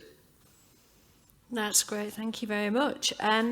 So just another question from me actually. So one of our really important initiatives is finance and clinical educators, and I imagine ACLAC may well be a face. But from your perspective, Alistair, can you just tell us a little bit about the importance of having a good relationship with your finance team? Well, pharmacy and finance are two of my most favourite Fs, to put it, as what I've said before. We would not have been where we are without the support of finance, and we involved them at a very, very early stage, a pilot stage, because I needed to understand from them how they need information presenting and what sort of information in order to sort of float the boat or tick the boxes of the people who ultimately would be making financial decisions. Because I can talk about this in a bit more detail, but basically they moved monies from, I think it was the nursing budget, the pharmacy budget, in order to create or increase the establishment. And so without their input and their help honing the business case when it came to that, we would not be where we were. So, Aclac, do you want to expand on that? Yeah, so as Alistair said, obviously we worked quite closely since the pilot stage. We also made sure that we were linking in with clinical colleagues in pharmacy, also across the consultants and the nursing colleagues, because this impact was going to be massive across all our ward areas. Something we started doing a lot more of is looking at the blended budget for our workforce, but actually the dedicated ward pharmacy pilot was one of the few areas when we first started that blended budget and actually how we move some of our resources around to support our patient care that we want to do at the hospital. Thank you very much. I'll just see if any more questions from within the team here. If there's one more that's coming, so just while somebody's making their way to Daryl. So give us some tips then, Akhlaq. So you talked about that difficult conversation about moving resources around. So how did you fully engage the nursing workforce to make sure they didn't feel like they were losing out because their budget was moving to a different department? What's your top tips? So as many colleagues know, trying to move money or budget around the system actually just doesn't go anywhere in most cases, because everyone believes possession is 9/10 of the law, and if they've got it, they want to retain it. What helped with the work that Alistair and the team have actually done is we could see the benefits on an ongoing basis. So as we move through the different phases, we did the pilot and actually use the advocates for the P18 model. So the consultants, the ward manager, the matron actually were big advocates of the dedicated ward pharmacy service, and actually said it improves the safety, improves the care that we are trying to deliver, and we actually use those colleagues as champions to say, actually, if you want the same model as B18, you've got to put your hands in your pocket a little bit, but actually the benefits were enormous. And as we saw each phase rolling out, we saw the benefits increasing over time. In the pilot phase, I chose one particular ward where one of the most belligerent ward manager existed. She'd reduced various pharmacists to tears in the past. And from day one, once the transformation is instantaneous. And she got it. And she said she would rather lose a nurse than a pharmacist. Well, that's all you need, is it, in terms of evidence? That's excellent. Thank you so much. I think we've got time for one more sneaky little question. So I think, Daryl, the mic's with you. Yeah, hi. It's a really interesting presentation. It just felt that it's not rolled out that much, and it feels to me it's a bit of a no-brainer.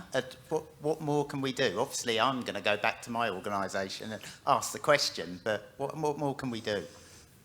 I think you possibly need to engage with the chief pharmacist network, because although the former incumbent of that role was aware of what we were doing, he was of the opinion that, well, the case has been made, the evidence is out there, that people get on with it. But actually, people don't, because they get bogged down with the day jobs. They think, oh, it can never be done, and actually it can be done. There's a bit of a will and a way thing, but it's about spreading the word, really. I think genuinely spreading it and saying you can do it. But if you're going to do it, start with one ward so you can understand your system and evolve your local service accordingly. But the principle is the same. The key intervention is the pharmacist goes on the ward round and stays on the ward in order to make sure all the jobs that fall from that take place. That's great. So I think we should warn, shouldn't we, our organisations that we're about to go to Vmac for the day. Because when we come back, all of us will have a massive long list of, can we do this? Why are we not doing this? Can we do this, please?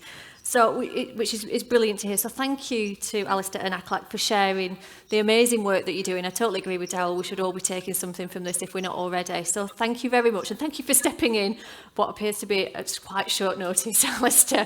Thank you. So thank you. So if we can give you a round of applause.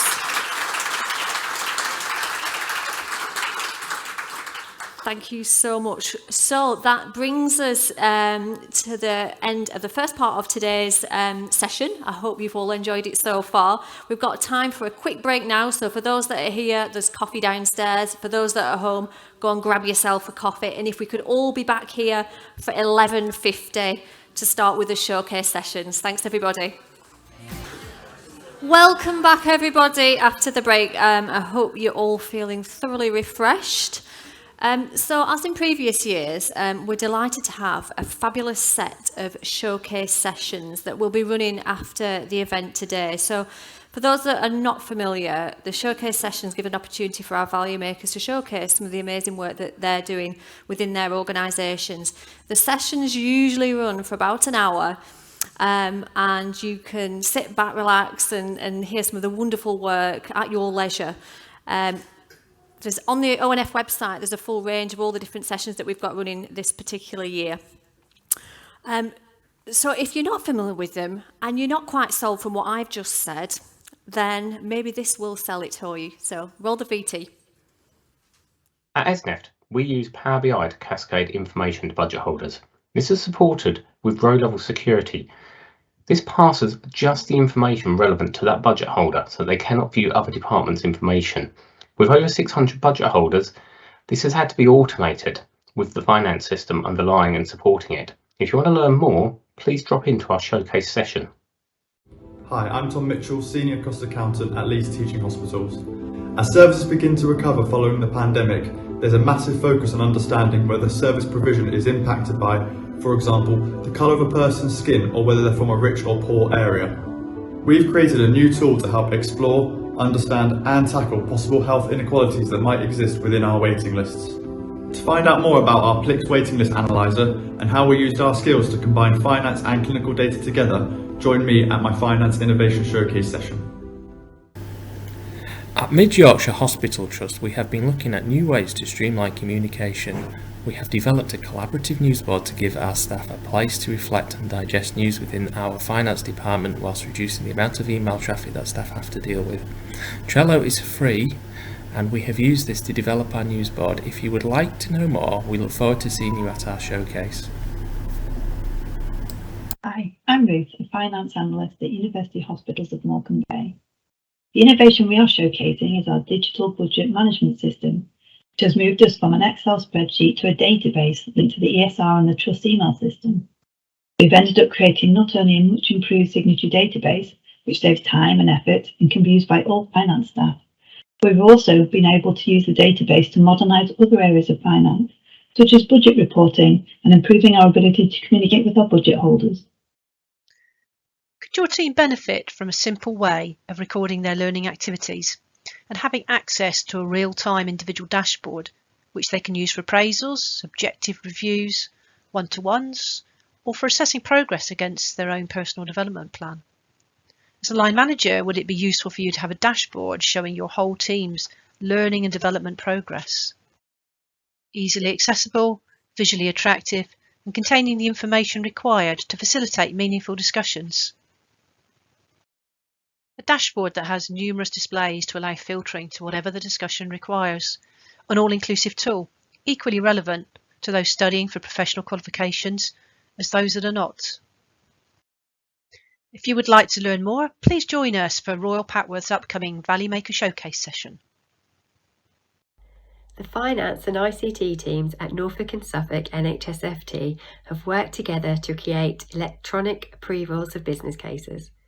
We now have a formal electronic process for tracking and approving business cases and a user-friendly dashboard to clearly identify where the business case is in the process. This new system and enhanced business case training means faster approval of business cases, greater awareness and oversight as an organisation, and quicker mobilisation of funding to frontline services. Do get in touch if you'd like to hear more. Hi, I'm Tom from the finance team at the Norfolk and Norwich Hospital. We'll be showcasing the work of our finance and clinical educators over the last few years, which has included monthly training sessions to around 400 members of staff, engaging with clinical staff on business cases and NHS finances, as well as delivering training as part of the Norfolk and Waveney's Connected Leaders course. All of this has led to a high number of FACE signups and accreditation. I hope you can join us to learn more. Thanks very much. Amy. And I'm Emma. And we'd love you to join us in January to hear all about the outreach work that we've been doing with our local secondary school.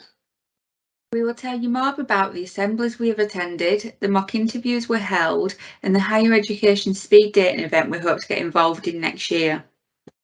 Really look forward to seeing lots of you there. Beware. The end of the financial year. Beware! Can you please stop talking like that? I'm trying to think. Can you help Paul navigate the accounts process before his fear gets the better of him?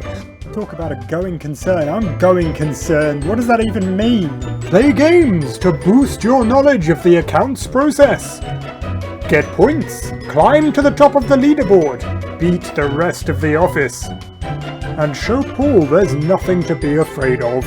Oh, it doesn't add up. It just doesn't add up. This is it. It's all over. I'm ruined. The trust is ruined. You're probably ruined too. Available now. Play games, learn about the end of year accounts, and save the day. Wow. That just shows you, doesn't it? Isn't it amazing what fabulous work is happening up and down the country from all of our Value Maker colleagues. And I just want to say a massive, massive thank you for everybody volunteering to run some of those sessions for us. And best of luck when you run those sessions after the event. So if you do want to log on, I'm sure everyone's going to be downloading the End of Accounts app now, aren't they? To really understand how Liverpool FT have managed to turn accounts into something so fabulous. But please do get on the website and register to see those events because they're absolutely fabulous. And again, thanks for everybody who's volunteered to run those for us. Right, okay, so we're moving swiftly on to our next session. So I'm genuinely delighted to welcome Jamie Berwick and Tim Blatt to the stage now. Both of them work at Sussex Community NHS Foundation Trust, and they've been working incredibly hard to make their organisation a great place to work. So within this session, we're going to hear a little bit more about how you've successfully done that, particularly focusing on some of the ONF programmes, which I know you've incorporated in some of the work that you've done, and that's really helped you with a bit of a round of applause, guys, here now, achieving level 3 accreditation. Excellent. So I will hand over to Jamie. Brilliant, thank you. So, not sure I can follow that last video actually, but I'll try my best. Hi, I'm Jamie. I'm Head of Finance at Sussex Community. My colleague Tim's here as well. So it's a real honour to be speaking to this audience today. And the reason we've been asked to present to you today is earlier this year we became the first organisation in the South to receive the Level 3 accreditation under Future Focused Finance. So we're here today to be to share our story and to be advocates for accreditation and for the other aspects of the One NHS Finance programmes as well, to talk about what we've done, how it's benefited us as an organisation and how it's benefited you as well. So we're going to talk about our accreditation journey, what we did and how we did it. We're going to talk about our involvement in various different aspects of One NHS Finance, and what it's meant to us as an organisation. Normally we try and get a bit of audience interaction. I'm not sure that's going to work with the size of audience we've got today, but I think if you put some questions in on Slido, we should have some time at the end to cover those. So starting with accreditation, I mean, just taking a step back, what is it all about? What does it mean? I mean, I think most of you would be familiar with the process. So you've got a checklist, various questions, you tick the box, provide your evidence, you get your accreditation, and that's what you do. But I think it is so much more than that. And I've got this definition from the One NHS Finance website, and I've highlighted 4 words here: a great place to work, which conveniently is the title of our presentation as well. So that to me is what accreditation is about. It's about making NHS Finance a great place to work, and what the accreditation process does, it defines what is a great place to work. What does a great place to work look like? What do you expect to see in a great place to work? And for us, it was a way to benchmark ourselves against the best organisations, the best practice. Look at where we were doing things and where we've got gaps, and that provided us with a real framework to improve. So I think in terms of the benefits of accreditation, I mean, that was really our main motivation. It wasn't really about getting the tick in the box. We aspired to be a good place to work and somewhere that our staff find a rewarding and energising place to work. And as a team, we've accrued the benefits of that as well. It's certainly helped us in terms of the motivation and the career paths that we've been able to develop, and the staff retention that it's enabled us to hold on to. Some of the other things, I mean, it has been a tough couple of years for us, as it has for everyone else, and doing this process has been really motivating for our team. Our team's felt appreciated and having that recognition, which the accreditation process has given. And as I said, it's a chance for us to measure ourselves against what's seen as best practice and how can we aspire to that and achieve it. You'd probably be aware of the 3 levels of accreditation, so the levels 1, 2 and 3, and it was David Elcock who did our assessment for levels 2 and 3. I don't think he's in the audience today, but he described the 3 levels in quite a succinct way, and I thought I would share this with you as well, because it's a useful framework and way of thinking about it. So level 3 is about having processes in place so you can tick the box and get that level 1 assessment. Level 2 is about having processes in place and also being able to demonstrate that they are working. So at level 2, you have an independent assessor who will come in and look at your evidence and confirm that you're complying and reaching the standard that you're saying you are. And level 3 is about doing both those things, about having processes and they're working, but also are they making a difference? So level 3 is really about the so what question. What's the what benefits has this brought? How has it made a difference to the finance team and to the people working in it? So that's if I talk now a bit about our accreditation journey, which started back in 2018. So it took us 4 years to get from the start to the finish of the process.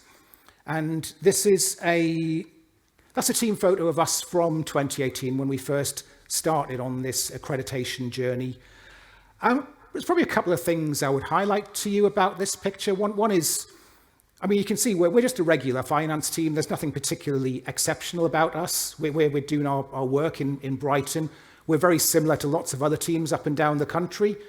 I think that the difference is we made a positive decision to engage with this process and we've reaped the benefits of it. But I think if we can do this, then anybody can. Is what I'd say about that. The second thing is, if you look at that picture, most of those people in that picture from 2018 still work for us. Not all of them, but the vast majority have stayed with us, and I think that's been a real benefit for us. And that in providing a good working environment, in providing career paths and opportunities and reasons to stay, that's really helped our staff retention, and it's benefited our team in that way. I'm just going to talk a bit about our journey to get to the level 3. So we did our level 1 in 2018. At that time, Future Focused Finance was well established in the Northwest, but there weren't any accredited organisations at all in the Southeast. So I mean, we made that decision then. We could be the first, why not? And we looked at what the requirements were. And actually, I think when we looked at the requirements and the assessment, I would say 80 to 90% of what it was asking for were things we were already doing. It wasn't a particularly onerous level to achieve. And I think our focus at that time was really on the 10 to 20% of things that we weren't doing and making sure that we could demonstrate we'd met that requirement. It's not it's a self-assessment. It's not independently assessed. So I think level 1 is something that most organisations could achieve without too much difficulty. And we did that then, and we were the first, and that was really motivating for us. And then we did our level 2 in about a year later. So we left a year between our level 1 and level 2. That's a picture of Suzanne and Sheila giving us our award back in early 2020. And that was just before it all kicked off with the coronavirus, of course.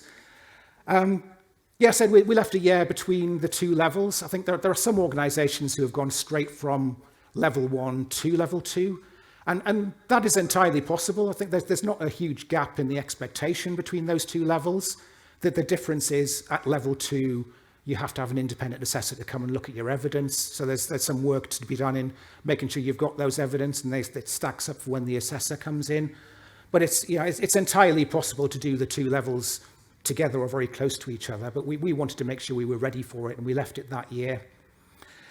And then after that, we had COVID, and to be honest, we probably didn't do that much on Future Focused Finance for about 18 months. After that, it wasn't our main area of focus. But we got into the middle of 2021, and some semblance of normality was coming back to the finance team at that point. And we thought, well, actually, this would be a really good thing to aim for, to bring the team back together again, and something to work for which isn't COVID related. And we made that decision that we were going to go for the level 3 at that point. Yep, that's a level 3 badge that we got in April of this year. And yeah, I mean, some of the expectations of level 3, it is a tough assessment. I'd say it's difficult but achievable. I think what you need to demonstrate at level 3 is the something else, not just having processes in place, but actually what's it led to, what difference has it made. And some of the way we were able to demonstrate that was through examples and case studies, telling the career stories of people who we've supported to study and what they went on to do. At level 3, there's an expectation that there'll be an outward focus so that your finance team will be involved in the wider finance community and other initiatives outside of your own team. And yeah, I mean, the last point there, if for anyone who is thinking of doing level 3, I think this is something that nearly caught us out actually. So when an assessor comes to look at your evidence, they're not just looking at level 3, they'll also look at levels 1 and 2 as well. So you do need to keep your evidence up to date and be able to demonstrate that you meet all 3 levels, not just the highest one, if you go for that assessment. So that's a reason if you are thinking of going on that journey to make sure you keep revisiting the evidence from things you've already done, as well as looking at the new things. So the rest of our presentation, we're going to talk in a bit more detail about the things that we have done as a team and things that have helped us get that accreditation. And I'm going to hand over to Tim now to talk about some of those.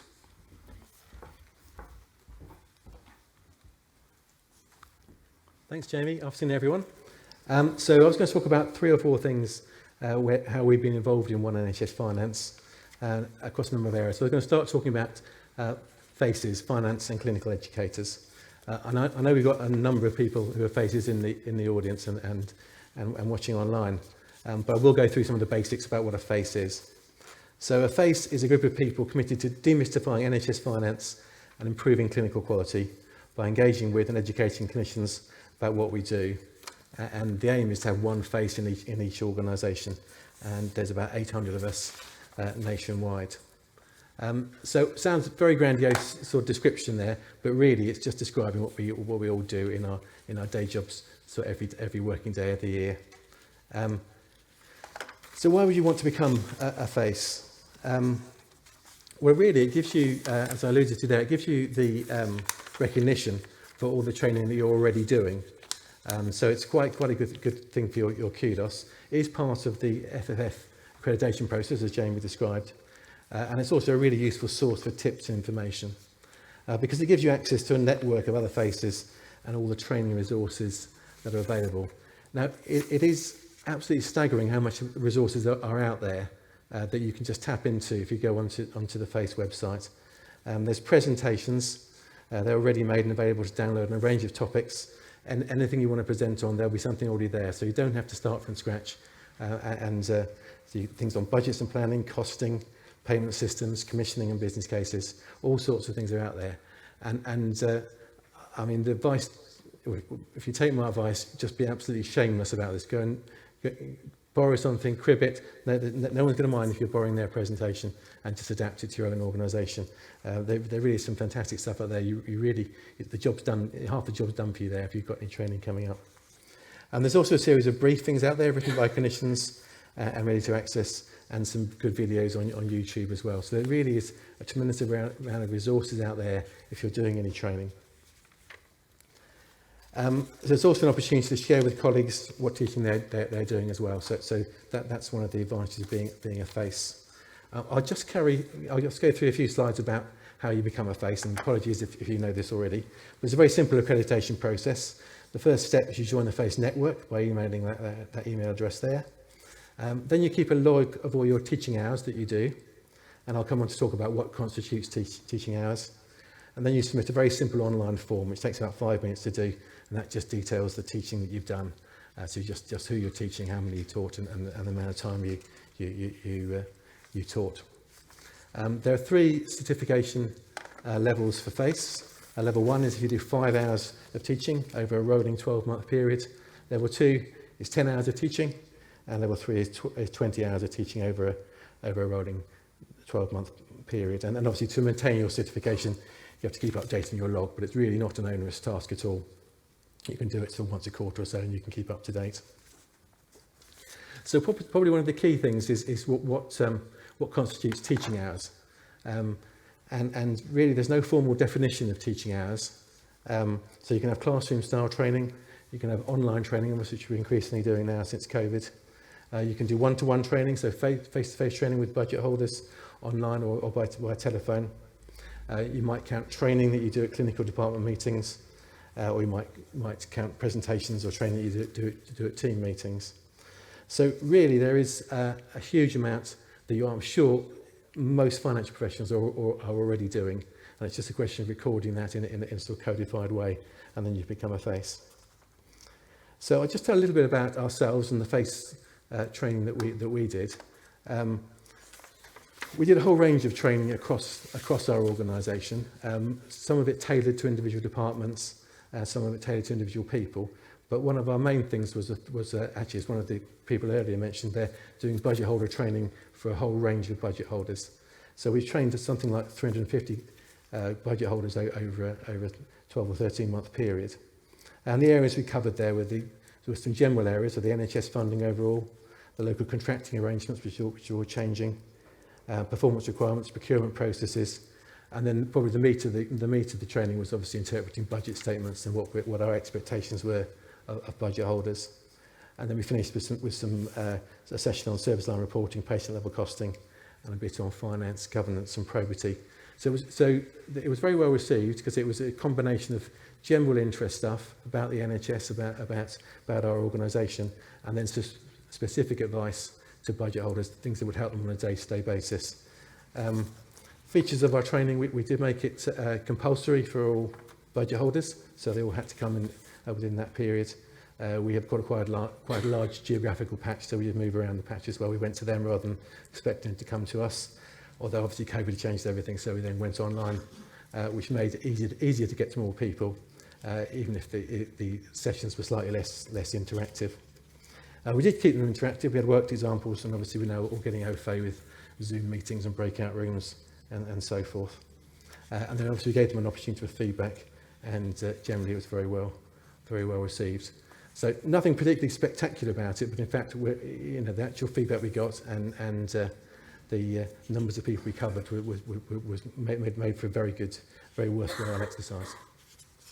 So that was FACE. So we're now going to talk about just a few other things where we've been involved with One NHS Finance. We've been quite, as a trust, been quite involved in the Equality, Diversity and Inclusion project. We've encouraged involvement in local and national groups, and we've had an ambassador, an inclusion and diversity ambassador, part of that network. I expect most of you know this, but the role of the ambassadors is to support the work being developed to reduce disparities across NHS finance, and in terms of diversity of staff, and a particular focus they've got at the moment on recruitment, as you'd expect.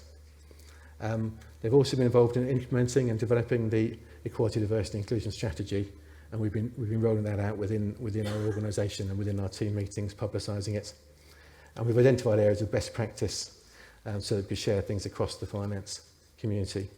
So that was our involvement in EDI. We've also got quite involved in sponsorship and mentoring. So we've encouraged participation in the sponsorship scheme.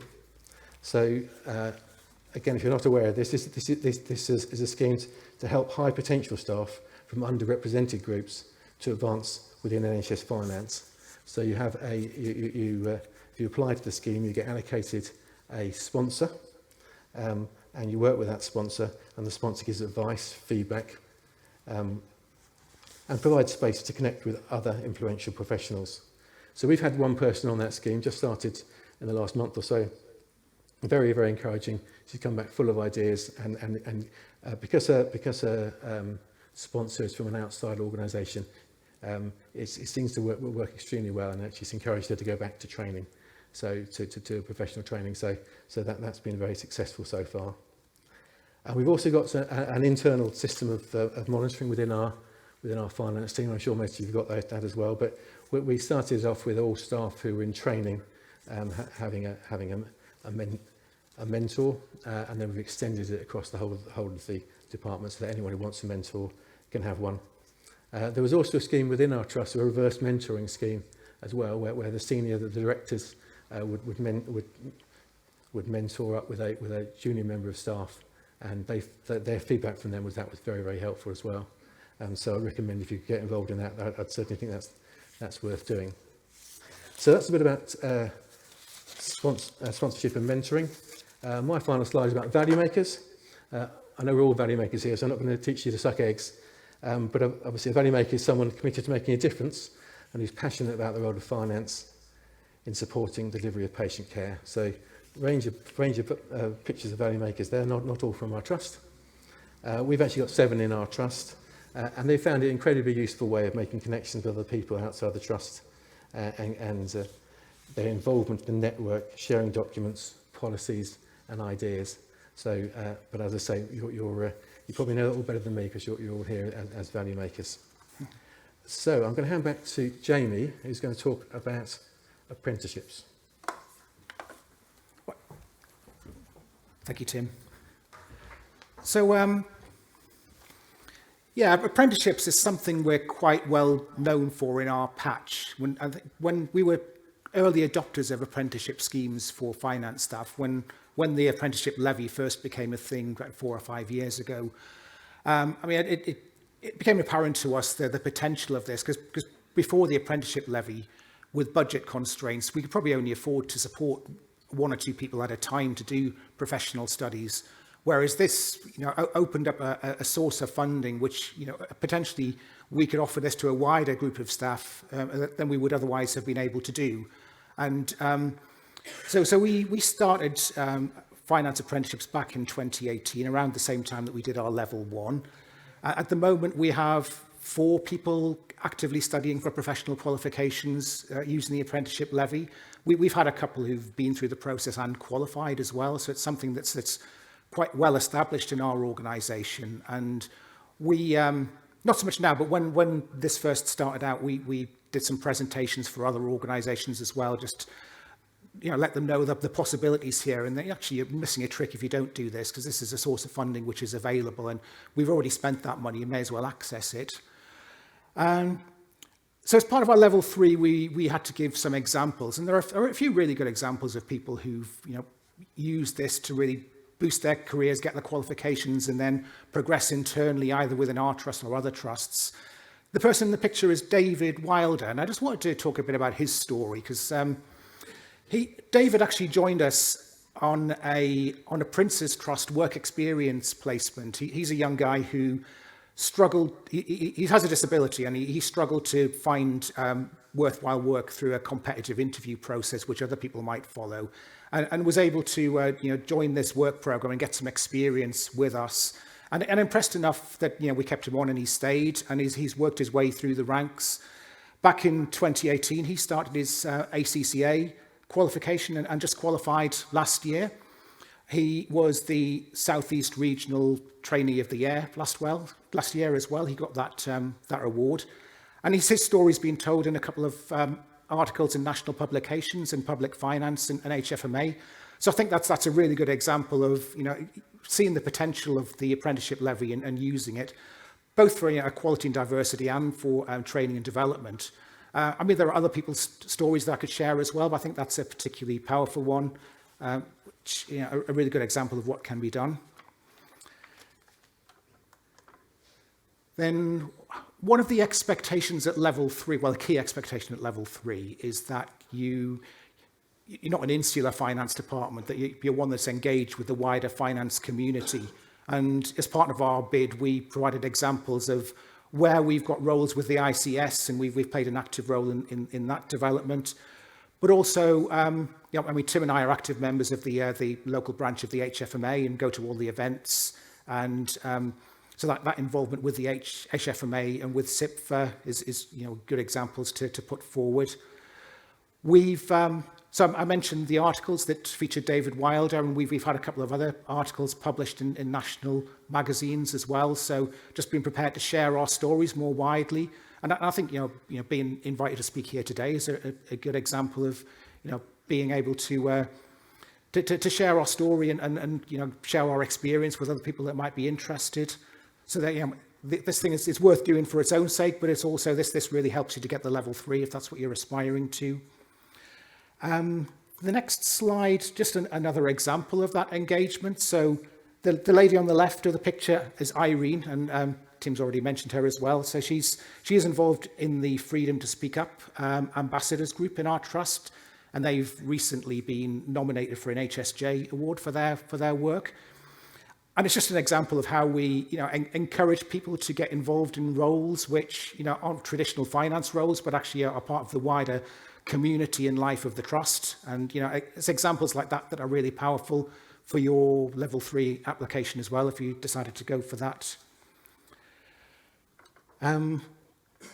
Well-being, such a big thing at the moment with the events of the last couple of years. And, we've really tried to engage with that in our organisation as well. And finance has played a key role. So in our organisation, we've set up a well-being fund and a well-being panel, which has finance representation as well. So people around the organisation can bid for things that would make improvements to their working conditions or the quality of their work.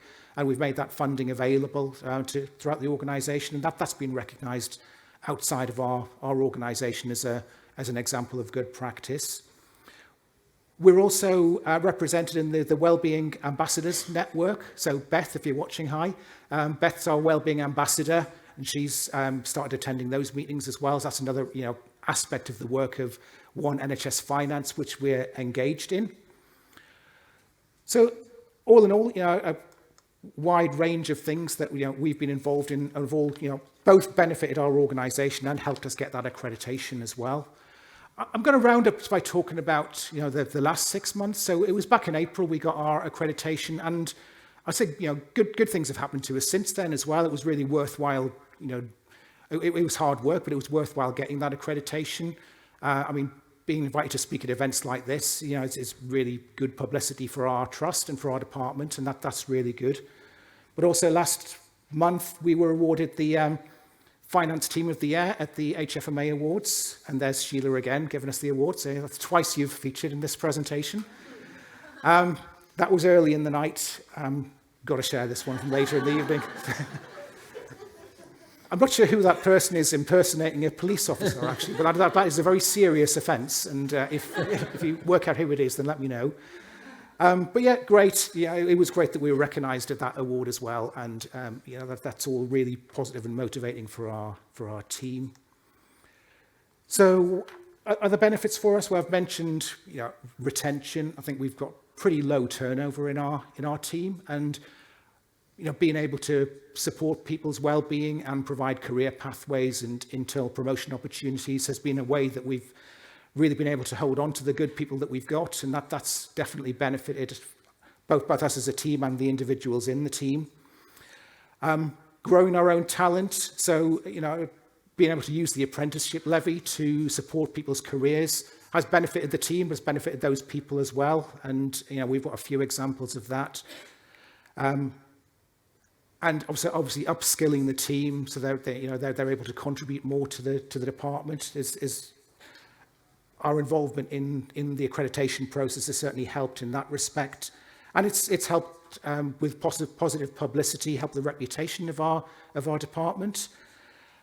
I'd close off by saying another thing that Tim and I have been involved in since we got our level 2. We've been asked to be future focused finance assessors, so we've visited a number of other organisations and actually done their assessments. And if you ever get the chance to be involved in that, it's a really worthwhile thing to do, because you get to meet different teams, and often we found actually they're doing things better than we are, and get some ideas from them as well. Shamelessly steal some of their initiatives. So if you get a chance to do that, then please do. I think that's a really good way forward. So I hope that's given you a flavour of what we've managed to do as an organisation. And Suzanne, if you want to... Back. Thank you so much. It was a brilliant presentation. Thank you very much for sharing that with us. I do remember that trip down. That was just pre-lockdown, wasn't it? I think that was the last time I went out for many years. I remember it being a really interesting multi-train journey to Crawley, was it? So, well, yeah, it was a great day, and I do remember that well. Okay, so let's kick off with some questions. So I want to keep my eyes peeled in the audience to see if we've got any hands up there. Just a couple of reflections, I think, from me.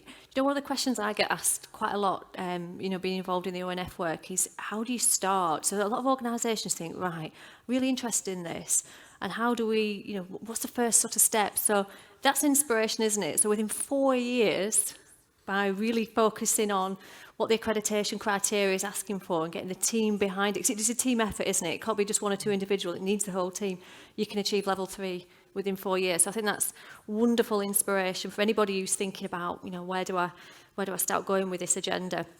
And the other thing for me, I couldn't agree with you more around the importance of being an assessor. So if anybody does have an interest in doing that, the whole programme did originate within the Northwest, and I've been an assessor for 10 years now, and I cannot tell you how many ideas I've stolen.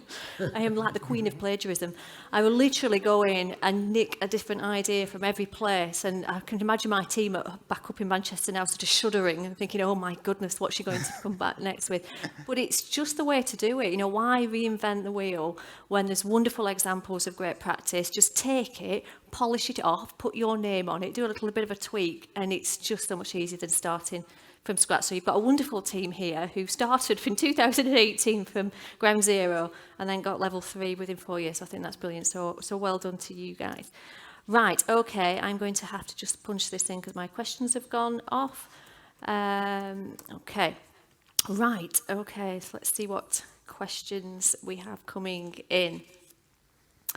So there's a question here around, you talked in your presentation about how you started at level 1 2018, but then during COVID there was a sort of a natural dip. That is a regular question that crops up, is how do you maintain engagement? You know, how do you continue with that? So can you tell us a little bit more about how you sort of reinvigorated it after that sort of 18 months where you were concentrating on other things? How did you sort of re-inspire everybody to get on the accreditation journey? I mean, if I can start with that one, I think it was really important to try and involve the whole team as much as we can. I think, you know, although, you know, it's Tim and I were speaking today, I mean, from the examples I've given, it was very much a team effort. And we pulled, you know, together a number of people from different levels and different, you know, departments within finance to help with that. So it wasn't just one or two enthusiasts doing this. It was, you know, something that was led by the whole team and owned by the whole team. And I think, as I said in my presentation, it was, we struggled during that period as much as anybody else did. It was really hard slog, you know, keeping the motivation going during that time. And I think as things were getting back to normal again, we really needed something motivating to focus on, and that provided us with the opportunity to do that. Yeah. Brilliant. Yeah. Okay. So I have another question that's coming here. So there's a lot of interest in the Wellbeing Fund. So what types of bids have you or your finance team put forward, and what's made a real difference to them? Did they put forward, or was it just the wider trust that put forward? The one I can think of, standing desks, to be honest. So they put it forward, and I think people working at home, and but when they come to work, they're used to having better facilities, and so we did. Most of us now got standing desks in our organisation. And that has improved their posture and all sorts of things, but they're generally well-being. That's been incredibly well received. So the things we typically get, they're either changes to the office environment, so office plants and redecorating the office and things like that, or it's sort of team building days. So we were funding like yoga sessions or days out for the team. We turned down booze ups. We're not allowed to approve those, but anything else, pretty much anything else goes. Yeah. I'd probably have an influx of people wanting to come and work with you to go and do yoga now. So this is just sort of building on that question as well. So you talked about how you've managed to sort of retain staff for quite a period, you don't have a high turnover. So how do you manage the retention of staff, but also looking for opportunities to keep them well developed and promoted within the team? I think it goes hand in hand with the sort of development programs that we've got on the apprenticeships. So, you know, by offering sort of qualifications and apprenticeships and development programs, people get the opportunities to get those qualifications, and then they're in a position to bid for the higher level vacancies when they do come up, and they probably don't come up that often in our organisation, but more often than not in our team, when they have, we've been able to fill them with internal candidates because we've invested in staff training and development apprenticeships that way. So that's the key way. And I think as well, if somebody starts off on a professional qualification route and they're doing a 3-year course, it's quite likely they'll stay for those 3 years and probably beyond that as well. So it's a really good way of getting somebody to commit to staying with you in the longer term. Yeah, and I think some of the, obviously you're fabulous ambassadors for some of the work that we do on ONF, and that in itself, isn't it, is a great opportunity to develop, rather than, not everybody wants to study, do they?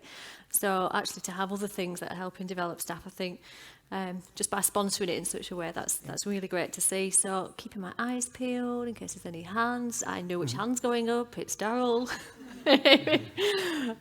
Thank you, Daryl.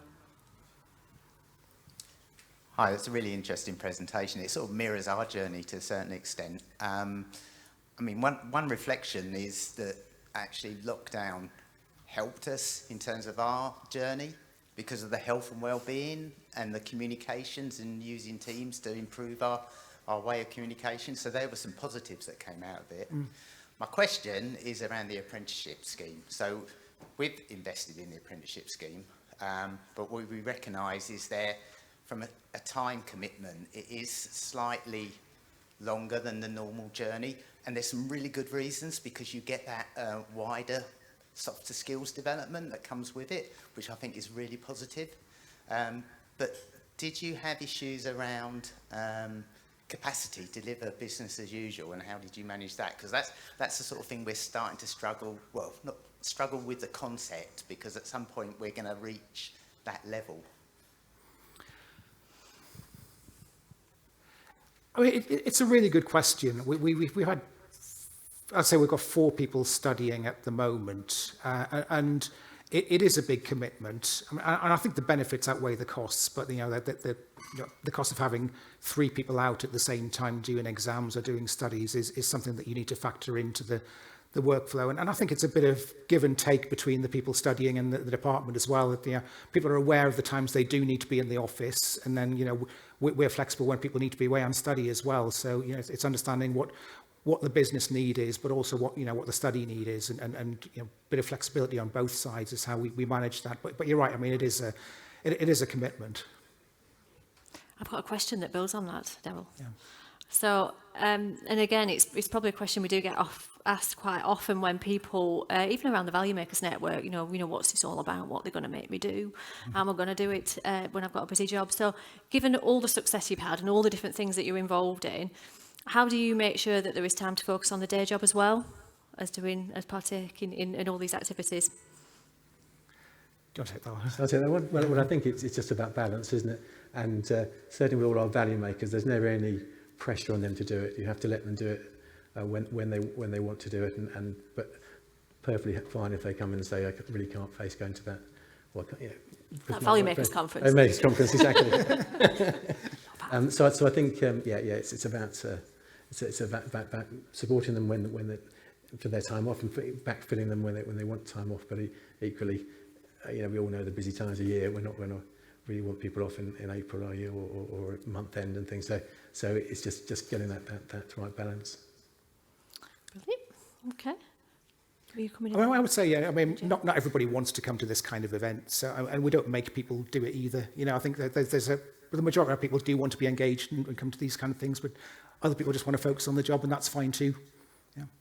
Absolutely. Yeah. Okay. Oh, we've got another question. All right. It's on the front row there. Thank you. I'm Nelly from UCLH. My question is a bit more personal. So I would like to know what made you want to be interested into developing people. I understand that you did have gaining the accreditation is a big achievement, but underlying that is really an interest into developing people and making sure they are happy and they feel seen. And I would just like to know, is there anything in your personal experience, maybe your journey? Yes, that's a really good question. I wasn't expecting that one. I think it's it's tough for young people at the moment to try and get started out on a career and find those opportunities. And I think I'm in a privileged position where I can, offer those kinds of opportunities to people and help them get on. And it, it benefits them and the team as well. So I find that personally rewarding as well as, something that benefits the organisation. That was a very altruistic answer, Jamie, but also was necessity. So we were struggling to recruit to certain roles, certainly some mid-band roles. So as Jamie alluded to earlier, sort of growing your own, we found was the best way to do it. So you can bring in university leavers, school leavers. It's a very good way of bringing through staff and moulding them and how we like them to work. Oh, Daryl's got his hand up. I'm dying to answer that question, but it's not my question, is it? Daryl. I couldn't help but I want to comment on that question. From my perspective, it's if you've got a great team around you, then you look good. So it's in your own interest, and that has always been my approach to why I've invested in training and development. And also you get the kudos of bringing people through, seeing them flourish, seeing them do better than you. Yeah, what can be better than that? Here, Daryl. I mean, there's some amazing examples as well, and she's probably, if she's listening online, will be very embarrassed. But we've got some amazing, value makers in our network who came in as apprentices, and through engagement and involvement in the network have now been promoted and been on this stage, chairing sessions with all sorts of important people, and doing an amazing job at it. So yeah, if career progression is something that interests you, it's a great way to get involved. It's not all about that. Lots of people don't always want to study, do they? But it's a great way to learn and develop, bring a brilliant positive attitude to your organisation and make it a great place to work, which is what we're all about. So loads of different reasons. We've got another question. Thank you. It's Amanda Liddle again from Bucks Healthcare Trust. Two questions to ask, quite specific. One being, within our organisation, within our finance team, there's not that many individuals who are as extroverted perhaps as myself, and then therefore are not too happy to deliver the finance presentations, where you've got a workforce of just under 7,000 people. You really need a bit more than just me doing that. Have you had experience of that, and what tips or tricks or whatever could you perhaps give me? So that's question one. Question two is on the flip side of that. Sorry, I just take over everything here. Question two is around clinical engagement. So I have a really funky finance presentation, which I'm more than happy to put on and share with anybody. If anyone wants it or whatever, that's fine. But the clinical engagement is sometimes, the will is there, but the people are sometimes just not.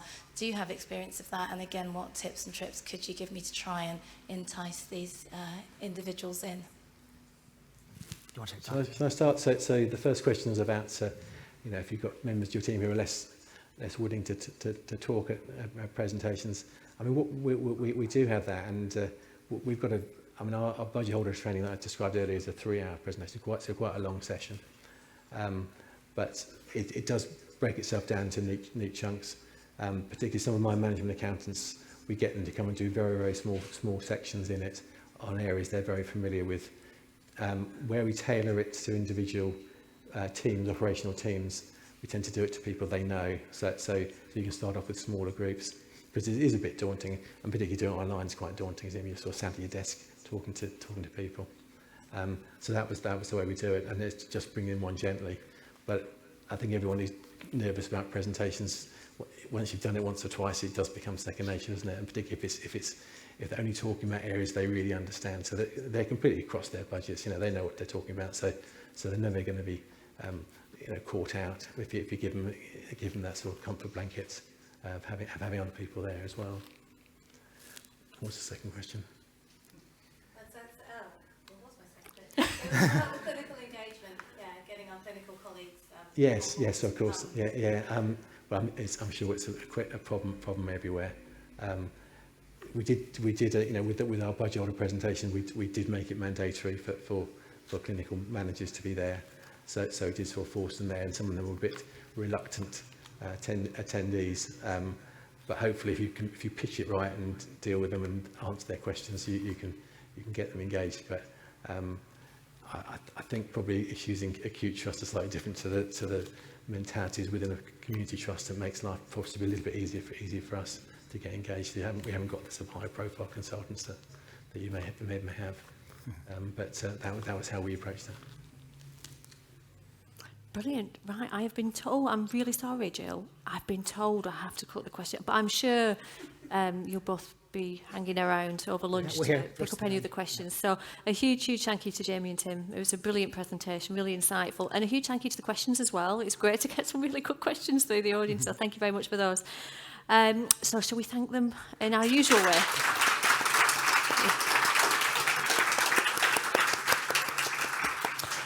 Right, I'm sure you're all absolutely starving, so it is now time for lunch. So we are due back here very prompt at 1:45, so we've got 1 hour for lunch. So for those that are here, lunch is downstairs, and for everyone at home, go and grab yourself a butty, and we'll see you back at 1:45. Thank you. Welcome back, everybody. I hope you've had a lovely break, some time for some lunch, and I hope everyone's really, really excited for what we've got in store for the rest of the afternoon session. So I'm really excited about this next one. It's an opportunity for us to grill, no, well, not grill. We've got the opportunity, these wonderful colleagues of mine, to come and tell you a little bit about their career story, how they ended up in these jobs. And there'll be opportunity for do some questions at the end. So again, just to remind you all, get onto Slido, punch your questions through. I can pick them up here at the end, and then we'll feed them in. So I'm absolutely delighted to welcome Sheila Stenson, Denise Eppo and Bimal Patel to the stage. So I think we're starting with you, Sheila, and what we're going to do is give each of our colleagues 5 minutes just to talk a little bit about the career, and then we're going to open it up to some questions. Is that okay? Excellent. So we'll kick off with you, Sheila. Over to you. Thank you, Suzanne. It's great to be here. Great to see everyone in the room, but also virtually as well. So I'm Sheila Stenson. I'm the Chief Finance and Resources Officer and Deputy Chief Exec at Kent and Medway NHS Social Care Partnership Trust, which is a mental health trust in Kent and Medway. So today, and I've got one slide, I was thinking, what can I talk to people about in terms of kind of my career? So I was definitely that person that had their heads in their hands thinking, I have no idea what I want to do when I was at school. So I kind of done my GCSEs, got to the end of them and thought, nope, I haven't got that kind of light bulb moment. What do I want to do? So I decided to kind of stay on at sixth form, didn't want to do any A-levels. If I'm honest, I'm not very academic, so I thought, nope, I don't want to do any A-levels, and I decided to do a GMVQ in business studies. And it was at this point that I started to get a bit of a flair for kind of accounting and started to do all the finance models and thought, I'm really enjoying this, so actually maybe there's something here. So I finished that. I then decided to do a degree. I'm the only person ever that's done a degree in my family, so it was quite a big achievement at the time. And I did that in business studies and really, really enjoyed it. Finished my degree and thought, right, what shall I do next? Still hadn't had that light bulb moment, but knew absolutely that I had a bit of a flair for finance and was enjoying the modules. So at that point, I thought to myself, right, I need to get a job because I've obviously finished. I was applying for a couple of graduate schemes. I didn't apply for the NHS graduate scheme. I'm sadly to say that I didn't know it existed, so it wasn't one of my options. And then in a local paper, I saw a job advertised in the NHS, which was as a management accounts assistant at Queen Mary's in Sidcup. And I thought, that sounds really interesting. I read the job description and thought, you know, I think I could do that. I haven't had any practical experience, but I do think actually I could probably have a go. I've got the theory from all of the kind of years of study. And at that point, I'd had enough of study, I have to say. I'd probably done about 6 years of higher education and thought, it'd be good to be working. So I applied, I was successful, and I remember during the interview, the two ladies who were interviewing me said, would you be willing to do your accountancy exams? And I thought, this is an interview, I'm going to have to sound like really keen. So absolutely, of course I'd be willing to do my accountancy exams. As I said, I was successful. And the first day I was in the office, that very same lady said to me, who was my line manager, so when do you want to sign up? And I thought, oh no, I am going to have to do my exams. So actually, I look back though, and I'm so grateful that she pushed me because obviously the NHS funded my full study for me to become a qualified accountant. So I could probably say at that point, the rest is kind of history. But at this, well, come January, I would have done 21 years in the NHS, and I absolutely love it. I'm completely passionate about it. I think everyone that works in the NHS works for it for a reason. We want to make a difference for the patient care. That's why we're there, even though we're working in finance. So on the slide that I had, you'll see, and I often get kind of people look at me strangely or smile at me when they look at my CV. I've worked in some very interesting, let's put it that place, and challenges places. So yes, I started at Queen Mary's in Sidcup, and I was there for 8 years, and I had a variety of different roles within management accounts, to the point that just before we merged to become South London Healthcare, I'd got to the point of acting Deputy Director of Finance. And at that point, I was 29 years of age, so I was quite young, and I'd had quite a rapid growth at QMS, but learnt lots. So I had to make that decision. Do I stay at kind of QMS as we start to merge with Woolwich and Bromley, or do I think about doing something different? And I thought, no, I really like it here. You know, I've learned a lot in the last year, so I'm going to stay and think about what role might be an opportunity in the new merged trust. So I stayed, and many of you might know of South London Healthcare. So we were the first trust that went through the TSA, the Trust Special Administrator regime. So I was there for 4 years. I did the whole merger, and then I did the whole dissolution 4 years later. And yep, see, that's why people look at me and feel sorry for me. But I have to say, it's probably one of the best roles and experiences of my career. And it doesn't take away from where I am now, because I absolutely love it. But actually, I learned so much. I think I learned how to do things, how you shouldn't do things. You know, it's tragic to say that, but I got to the point at the end where I thought, I'm at the end of the 4 years. I've now done 12 years in this sector. What do I do? Do I stay? And I was fortunate. I had a job in the new Lewisham and Greenwich Trust, or do I make a change? So I thought, I'm going to make a change. So I moved into Medway Foundation Trust, and they had a number of quality challenges, but actually as I was getting there, the financial challenges were starting to appear as well. And it was a very, very kind of challenged organisation. And I'd left thinking from SLHT, I need to do something that's going to be less challenging and maybe just a bit of normality. And I really enjoyed my time at Medway, but actually I just needed some normality. So I was there for 2 years, and then I took a sideways move as Deputy Director of Finance into Maidstone and Tunbridge Wells. I was there 3 months, and at this point I was starting to think I was cursed, because I was there 3 months and we went into financial special measures. So I was just like, I can't seem to get away from it. And actually I had a fabulous team there, and they were really supportive. And by the time I left, we had a full plan. We knew what we were doing. We were getting back on track, you know, and hoping to come out of financial special measures. And as I said, I'm now at KMBT. I've been there 5 years.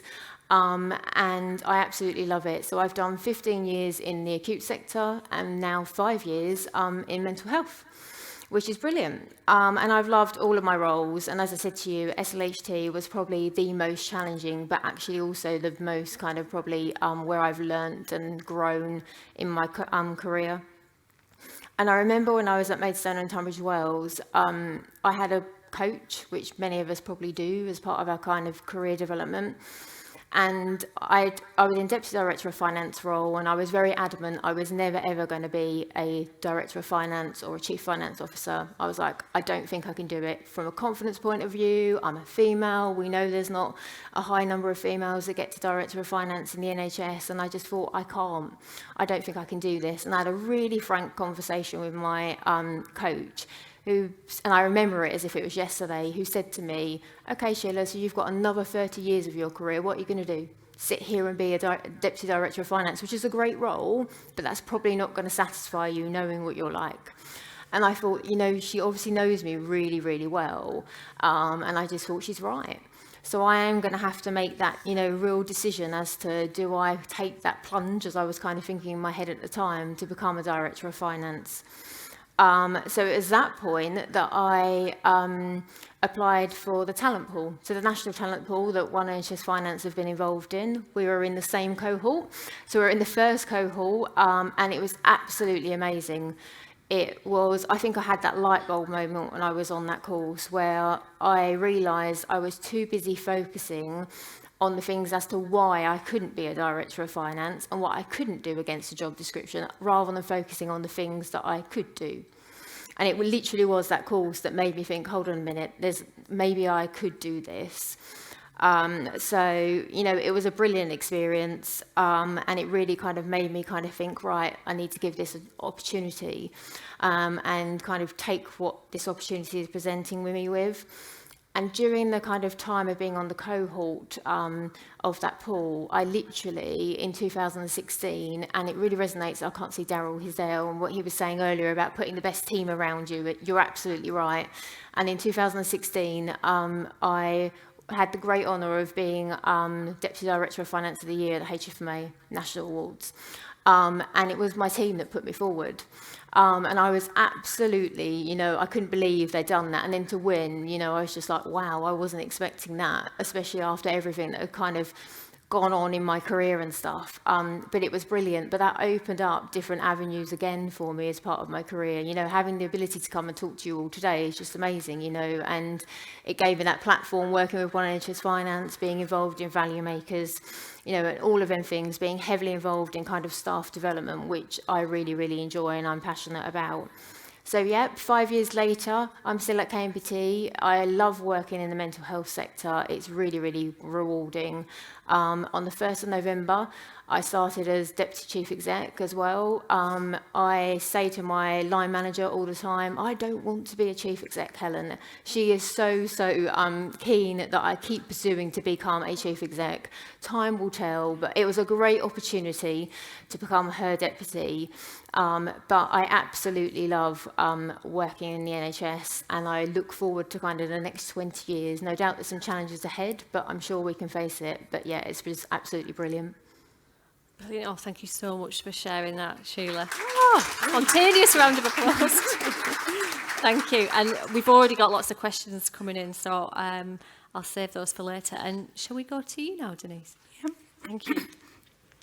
Hi everyone, my name is Denise Appel and I work at Lewisham and Greenwich Trust. I manage payroll, capital and charitable funds there in financial accounts. How did I become an accountant at NHS? So a little bit of backstory like Sheila. I came to this country age of 10, not knowing a word of English, so it was really hard to kind of catch up. By the time I caught up with what the words meant, and especially one word meaning 3 things, I just barely made C to D level at GCSE, so I couldn't make it to go and do A levels or even university. So not knowing what to do, I started looking for a job. I ended up in an accountancy firm as a receptionist. That was my first ever job. So just answering the telephone wasn't enough for me. So I asked them, is there anything else you can give for me? Because I'm getting bored. So I just started doing some VAT returns. So I started doing VAT, and I thought, oh, this is making sense. I like it. It's numbers, you know. There's right or wrong answer. So it just made so much sense to me. And that's how I ended up getting into finance. And from there, people were studying ACCA, CIMA. And then I was like, oh, I started looking into it. Thought the only way I could get into it is I had to do AAT. That was equivalent to A levels at the time. So I started studying AAT, and in the meantime, I was doing audit work. It was still very junior level, and I really enjoyed it. But then obviously I got married, had children. City life became really hard for me because I was feeling a bit of a mummy guilt leaving my kids behind. So I decided to take a complete step back. And at the time, it was a coffee shop. I decided to buy a coffee shop from one extreme to another. So I bought a coffee shop, and I had a couple of staff there, which I was grateful. They helped me out, and my partner helped me out as well at the same time. So what happened was I decided to take my children to school, to pick them up. And that went on for 8 years. I loved it. And then what happened, for personal reasons, we needed to sell the shop. Decided to go back to finance, but I didn't know what to do at this point because I completed AAT and I wasn't a fully qualified accountant. I was 8 years away from the profession and I didn't know exactly where to go, what to do. So I contacted Lewisham Hospital. I wrote an email to them saying that I would like some work experience, 6 months. I'm not expecting payment. I just want the experience to see what I can do. I wrote to a few people there and nobody replied. So I thought, let me contact the finance director. So I went straight to the top, being a little bit bold there. And he basically saw my email and said, well, this girl's asked to give us free work. And we've said no. We didn't reply. So he said, like, bring her in. So that's how I ended up at Lewisham. And I worked for 5 months, no payment. And literally people would turn around and say, oh, you're working more hours than people are actually getting paid. Why? Like even my family thought I was crazy. At the same time, I started doing my ACCA, studying. 5 months later, I decided that it was time for me to look for a job because I was actually running out of money by this time. And that's when Lewisham offered me a job there. And they paid for my studies. They sent me to all these training courses from, had to learn about NHS, from breaking barriers, diversity course, from management level. I went through so many different courses. I managed to become a full member of ACCA 2018. During this time, I did cost accounting in Lewisham. Through there, we implemented a costing system, which I was a part of. And then from there, I had an approach from King's asking me to go and do the same for them, to implement the costing system, which the loyalty for Lewisham was really hard to leave Lewisham because of what they gave me. They gave me experience, they valued me, and they made me part of the team. So I agreed to go. And I went for a year, implemented the costing system. As soon as there was an opening back at Lewisham, I went back as a finance business partner. And through this, it was always like grade up. So I started from a band 7 at Lewisham, and then I went as an 8A to King's, and then I come back as a finance business partner as an 8B.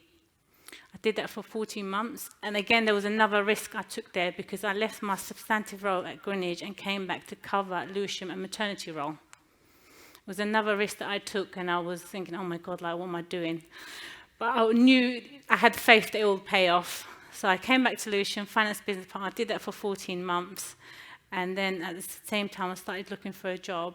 And then our finance director there said, Denise, if you stay and come to financial accounts, do this role for temporary basis, we'll make sure that there will be a job for you at the end. So again, then Lewisham didn't let me down, and then I ended up becoming and working at this role. And it gives me a lot of opportunities. I haven't moved on from financial accounts because the opportunity it gives me is a lot more than another grade would give me. And for that is, I do year-end accounts.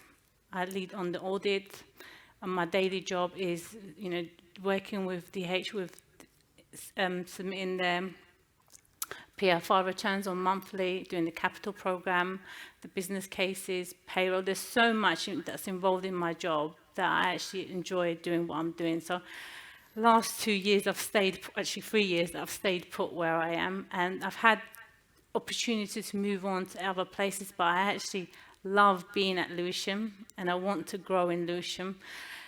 I don't know if I want to be a finance director because it's scary, but maybe, hopefully, to a deputy one day.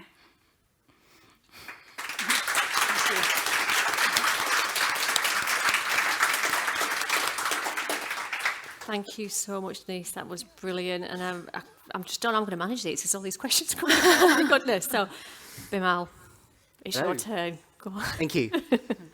So, everybody has most people have a personal connection to why they work in the NHS. Might be a bit of a somber story I'm going to tell, but I don't tell many people this, but I thought I'd share it with you all. So, the reason I work in the NHS is because as a baby, I was given a blood transfusion. My parents came to this country, and that was the only way I would still be alive. So that's a real personal connection to me. I had 3 brothers before me that passed away in India. So that always brings back to the fact that my role is here for patient care, and that's what it's for. And as I became a CFO and as working my way through finance, that was always the one thing that always connected me. And that's why I've always worked 22 years in a provider organisation. I've always stayed connected to the patient. So that's the first bit I want to say. The second bit is, so, do you know what? You reminded me, I actually looked at a newspaper for my first job. And that's absolutely what I did. But I started as an information analyst in the NHS because I came out of university, did an economics degree, and I didn't have a clue what I wanted to do. And I thought, actually, I quite like numbers, and let's go and have a look at see what's around information analyst. It just so happened, it was really good that the organisation I worked for, it's West Middlesex Hospital at the time, had a lot of internal kind of adverts and communication, things like that. So I could actually apply for a role within West Middlesex. So I started there as a trainee accountant. I remember the CFO or the FD back then. Some of you might know him, Winston. I remember seeing him, speaking to him. I mean, this guy was 6'7" or something. I mean, and he was the smallest of his brothers. And he said to me, he came over to me, and I think I was just probably an overconfident young lad. And he said, so what do you want to do in your career and things like that? All I said to him was, I want your job. I didn't actually think that was going to be what that would materialise. But actually, I was always ambitious, and I always wanted to progress in my career. I knew as I came out of university that I still wanted to carry on studying. So I thought, what's the best thing to do? Actually, I can continue doing my accountancy exams. So I did my CIMA exams through West Middlesex. I worked there for 15 years, but not in the same job. I tend to stay in jobs around 3, 4, 5 years maximum because actually I like to do something different. So that's just been my career path. So I became a finance manager, a head of financial management, head of financial control. Actually, that was one of the more challenging bits to move from financial management to financial control in my career. And the reason I did that is because I thought, being a deputy and a CFO, I wanted to have a broad range of skills. And it was one of the most difficult things I did. That then set me up to be a deputy director of finance at West Middlesex. At which point, we were being transacted with Chelsea Westminster. That was one of the most difficult times of my career because actually it leaves a lot of staff uncertain. And I just reflect as we are now. We've got ICBs that have just been formed. We've got NHS England. I was talking to someone earlier about NHS England. You know, there are lots of changes, and you know we've been through them. I've been through them, and hopefully we can all learn from those experiences. So I worked with this chief exec, Jacqueline, for probably 7 years at West Middlesex. She moved over to another trust in Northwest London, London Northwest, once the transaction happened. And she said to me, she'd been through a few CFOs in her time at West Middlesex, but I was a constant in her as a finance leader. And she said to me, Bill, come and join me at London Northwest. Now, when a Scottish dame says to you, come and join me, you don't really say no. So I thought, all right, let's go, let's do this, let's move roles. So that had been my first time I moved away from a trust after 15 years. That was quite difficult. My children were born there, so it was local to where I lived. But I made that journey. I worked there for 4 years, and that was an interesting experience. I've got Helen's here as well, one of my team.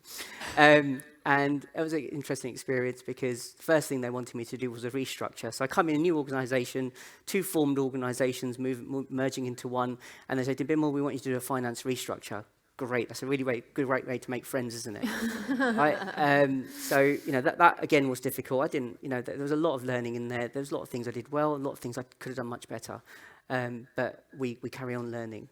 But being at London Northwest, I was there for about 4 years, was really good because I had a CFO there that would really help me, support me in training. I did the 9 Bevan programme. If you do get a chance ever to do the 9 Bevan programme through the Leadership Academy, it's an excellent programme. And I also did the talent pool, where I met lots of people. And the key thing for me is the number of networks that you connect with. I still talk to people from the talent pool and from my 9 Bevan learning set. Then there was an acting opportunity that came when the CFO left that trust for 6 months. I was doing it in 3-4 months, and I thought, you know what, I can do this job. I can do the CFO role, and a job came up at North Middlesex University Hospital. Applied for that. I did get it. And what I didn't mention, actually, I went for a couple of other jobs in the meantime, and you don't always get successful in the first time you apply for a role. That's important, but most important thing is you learn from it, you ask why you didn't get it, what you can do better. little did I know when I was about to start, which was March 2020, there was a little thing of a pandemic about to kick off. So that just changed everything. It changed lots of, the finance regime and everything else. But the one thing that I will always say, that I actually got to see the people on the shop floor, however you want to call it, doing what they do best. And actually, I learned so much more than I would have learned if it was just a normal year. So I couldn't say much more than that. This January, I also became the Deputy Chief Exec. So that's given me another thing to think about. What is my next career move?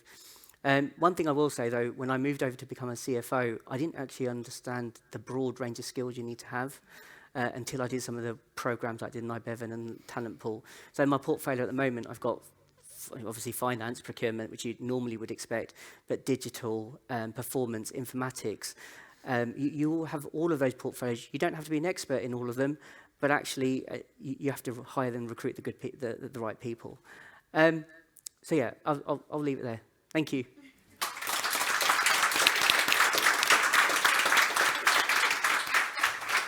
Thank you, all three of you, for sharing your stories. I've got so many questions here. So where shall I start? I'm going to start with you, Sheila, if that's okay. So there's a question that's just come in. So you talked quite a lot about the significant organisational change that you've been part of. But what did come through your 10 minutes was your positive attitude, your motivation, and still your enthusiasm. So what can you share with us? How do you stay positive when there's so much change going around you? That's a really good question. I think change is sadly quite constant in the NHS. I think for me, the biggest thing that has kind of kept me positive throughout all of that is just seeing it as an opportunity. And it's really difficult, isn't it? Because most of us do not like change, if we're honest. But actually, I've always been kind of one of them people that would sooner be kind of leading change or being part of it. And I think that's how I've probably stayed positive throughout the different kind of organisations I've worked in, is just thinking about actually how is this an opportunity? How can we do better at what we do now? And how is it going to benefit the patient as well? So I think that's probably how I have kept my positiveness throughout my career in the NHS, just seeing it as an opportunity and thinking, right, we're here now, this is where we're going to be, and how are we going to do that together, really. So yeah, that's how I'd answer that. Really helpful advice. Thank you for that. So I've got a question for Denise now. So can you tell us a little bit about the Breaking Diversity Barriers programme, and how did that help or support you with your development? So first of all, I realised that there's many people like me who always have doubts. They can't do the job. They're a bit scared to go to the next role. And especially, it wasn't just like diversity of the room, but especially women in there, and the fear of failing. So I've realised that with a lot of us, that we don't talk about it into our day-to-day job. It was quite nice to be able to openly speak about it, and how what we fear actually is just so common with everybody else, and just talking about it, realise actually we're all humans and we should be able to talk about it, and the more we talk about it, we can overcome it. And the other thing that was nice is being that they actually made us stand up and talk, present, to give us those kind of skills not to fear, and being able to talk openly, and that was a really good experience for me. Thank you, and I'm sure there'll be lots of people that will want to know a little bit more about that programme, won't they, after, I definitely recommend, if anyone hasn't been on it, it's really good. I think I should go on to it. It just makes you, it gives you that little bit more confidence that actually you are not different from CFOs. They're all humans. They've actually walked the walk you already have done, and just be able to go for it. Thank you. Good job you sat between two of them there. All right. So I've got a question here for you, Bimal. You talked about networks, didn't you? And the importance of those networks. So how can you sort of emphasise to our group, because we're all about a network, aren't we, with the value makers? There's 3,500 of us now, by the way. There's a lot of us. We're a big network. What's your best piece of advice about how they've helped you in your career? Yeah, so it's one piece of advice I give to everybody. Actually, make sure you find a way of building a network. People build networks in a different way, though, and you've got to find your way of building a network. I've found it through conferences and things like this, but not everyone's as comfortable as talking in that way. Actually, you know, as we go into much more digital, there are networks through Microsoft Teams, and actually, even if you don't see somebody, you could join Teams networks, which we have through. God, I'm doing a plug now, aren't I? Through the All right, NHS it's fine, Finance. it's fine. You know, but there are different ways. I always found the personal kind of networks much that worked for me. Through kind of either through regional teams or things like that. Even if it's just about you going to shadow somebody, actually you start to build a network like that. One of the things that I always found really useful when I was a deputy was the network of deputies in your organisation, because actually you get fed a lot of stuff from the exec, but you'll get it normally from your own CFO. Actually, what else have the deputy ops person heard, or what has the deputy chief nurse heard? Actually, then that network's really important, and I still have really good close links to those people as well. Thank you very much. So I've got another question here, but I think it's going to be applicable to all of you. So the question is, you've talked about you know, some of the different roles that you've taken, and traditionally, I guess you could think that a career is all about a linear, isn't it, increase? And you've both talked about sideways steps. So can you just share with us all today, what benefit did you get that in broadening your experience, and is that something you would recommend? So we start with you, Sheila, and then we'll come this way. I'd absolutely recommend taking a sideward step. I think you're right, Suzanne. Everyone does think it has to be a kind of linear, and it's always. I benefited massively. So when I was at South London Healthcare, my career had mainly been in financial management, so similar to what you were saying. And actually, I worked for two gentlemen. So one was Rob Cooper, one was Simon Worthington, who many of you will probably know. And they took a leap of faith in me. And I'm always very grateful to both of them for doing that. So actually, I did a complete transition to managing contracting, income, clinical coding, and informatics.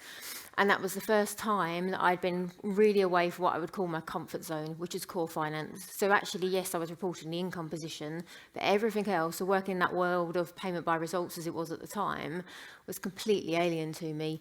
But actually, it enabled me to take my next career step when I left SLHT to where I went to Medway, because I went on a very similar role before I became Deputy Director of Finance. So I would absolutely recommend, you don't always have to be looking at kind of what's above, you know, thinking about if you want a bit more experience, taking a sideways move, and just moving to different organisations is going to give you a different experience as well, because all organisations have different cultures. I've moved sectors, and it's really opened my eyes to kind of, you know, mental health, which I had not been involved in before. I'd done 15 years in the acute sector, but I've learned so much in the last 5 years. Thanks for that. It's amazing, isn't it? No trust is the same, is it? No, it's it's you not. think it was going to be exactly the same as when you meet, but it's not, is it? So Denise, what's your thoughts? So I did a sidestep from finance business partner role to financial accounts. They're both completely different roles. Finance business partner, I was looking after women's, children's and sexual health. Completely different to the technicality of financial accounts, being able to do two sides of the coin, actually looking after the division and understanding what's going on, operational sides, and then doing completely something different. And the reason why I took a sidestep, I am always a great believer, don't follow the money will follow you. And it's always been the case, and I'm a living proof of that. So I actually, when I did that, I thought I can gain so much more broad experience in finance that actually, if I wanted to, I could become a finance director. I don't have to go leaps. I've done this role. My next role wouldn't be my next grade up. I would look to go 2 steps up because of the experience I've gained by just doing that side step. Thank you very much indeed. And Bimal. So, I mean, I talked a little bit about when I did the sideways step between head of finance and management to head of financial control, and that was a lot for me about learning more than anything. And actually, you have to have a different skill set, so you learn a different skill set. And I think it is important that sometimes you spend time taking sideways steps. Sometimes, you know, if I'm really be honest and I reflect on people's CVs and things that I get, there's been lots of people moving upwards very fast, and actually how much of that is actually ingrained knowledge as opposed to people just being really ambitious. And so sometimes there is a thing about having to look at those 2 or 3 things. But I would absolutely say to take a sideways step. I took a sideways step from being a deputy in a small organisation to being a deputy in a much bigger organisation. Similar role, but much broader. And I would definitely recommend doing something like that. Thank you, all three of you. I have to say, there's some amazingly positive comments coming in about all of you here. I wish I could just shout them all out. You know, really inspired our audience. So I've got a question here for you, Denise, which says, how did you manage your well-being on your journey? Was that through friends and family, or? My well-being, to me, every morning is a new morning. I love it, and I think you have to be able to look after your own well-being. I don't think to be able to look after your well-being and your surroundings, you need to look after yourself first. So I love sports. I love running, I love cycling, so that's part of my well-being. If I get a little bit stressed, I go out there and do a bit of those. But being positive, and whatever the struggles are, trying to make the best out of this worst situation. And giving an example, like through my journey of ACCA, I had a few setbacks of failing my exams and being able to have a cry that day, and then the next day literally picking up the papers and thinking, this is a brand new syllabus, I've never done this, I'm going to start doing this again. And then being positive, but also having a happy family environment around is quite important. Brilliant advice, brilliant advice. So I've got another one here which I'm going to ask all three of you. So you've all talked about, you know, your different roles, and I have to say you've all been incredibly successful in the different roles that you have, and you're all really young. So have you ever experienced imposter syndrome, and how do you manage that given your successes? So we start with you, Bimal, and we'll go that way if that's okay. Yeah, I mean, I kind of highlighted it earlier when I walked into the new role that I had as CFO at North Middlesex, not really knowing much about digital. Gave me a lot of imposter syndrome. You know, I'd walk the walk around digital. The way I dealt with it is I actually walked the floor again with my digital team, actually understanding what day-to-day they're doing, to understand actually what support I can give as an executive, as opposed to what support the IT team need to provide to the organisation. And that I still have imposter syndrome. You know, when someone talks to me about HIMSS level 5, I haven't got a clue what that is, you know, until I read up about it and all those kind of things. But it is something that you will get at some point. Just have a really good team around you. Make sure you recruit a good team and build your team, and lots of training development, because actually they're the people that will support you. Denise, thank you, Bimal. That was the actual word I was looking for when I was explaining the breaking barrier course, because we realised actually all of us had that imposter syndrome. We all do, and no matter how, what level you are and how senior you are, you all have that, and we all do have that. And the way, I suppose, overcoming that is tackling it head on and being able to, you know, overcome that fear. And I think my one is more having a knowledge gap. And I think that's probably why I did a sidestep as well, because no matter where I am at the top, I want, if my team member comes to me, I want to be able to help and answer that question. And I have no problem saying, oh, I don't know what you're talking about, you know, can you help me with this? But also if they're coming to me, I want to be able to help them. So that is my fear. I don't know if it's the same thing, but that is my fear of not, if my member staff comes to me, I want to be able to help them with their problem. And I feel like if I don't do kind of those around, I feel like I'm going to have knowledge gap. Yeah, I think we can all relate to that, because it's so complex, isn't it? And I know the specialism within each of the different departments, whether it is digital, I share that pain with you, Bimal. But it is, you're right, it's just being able to support your staff, isn't it, as well, as just being able to be honest, not doing all the answers all the time.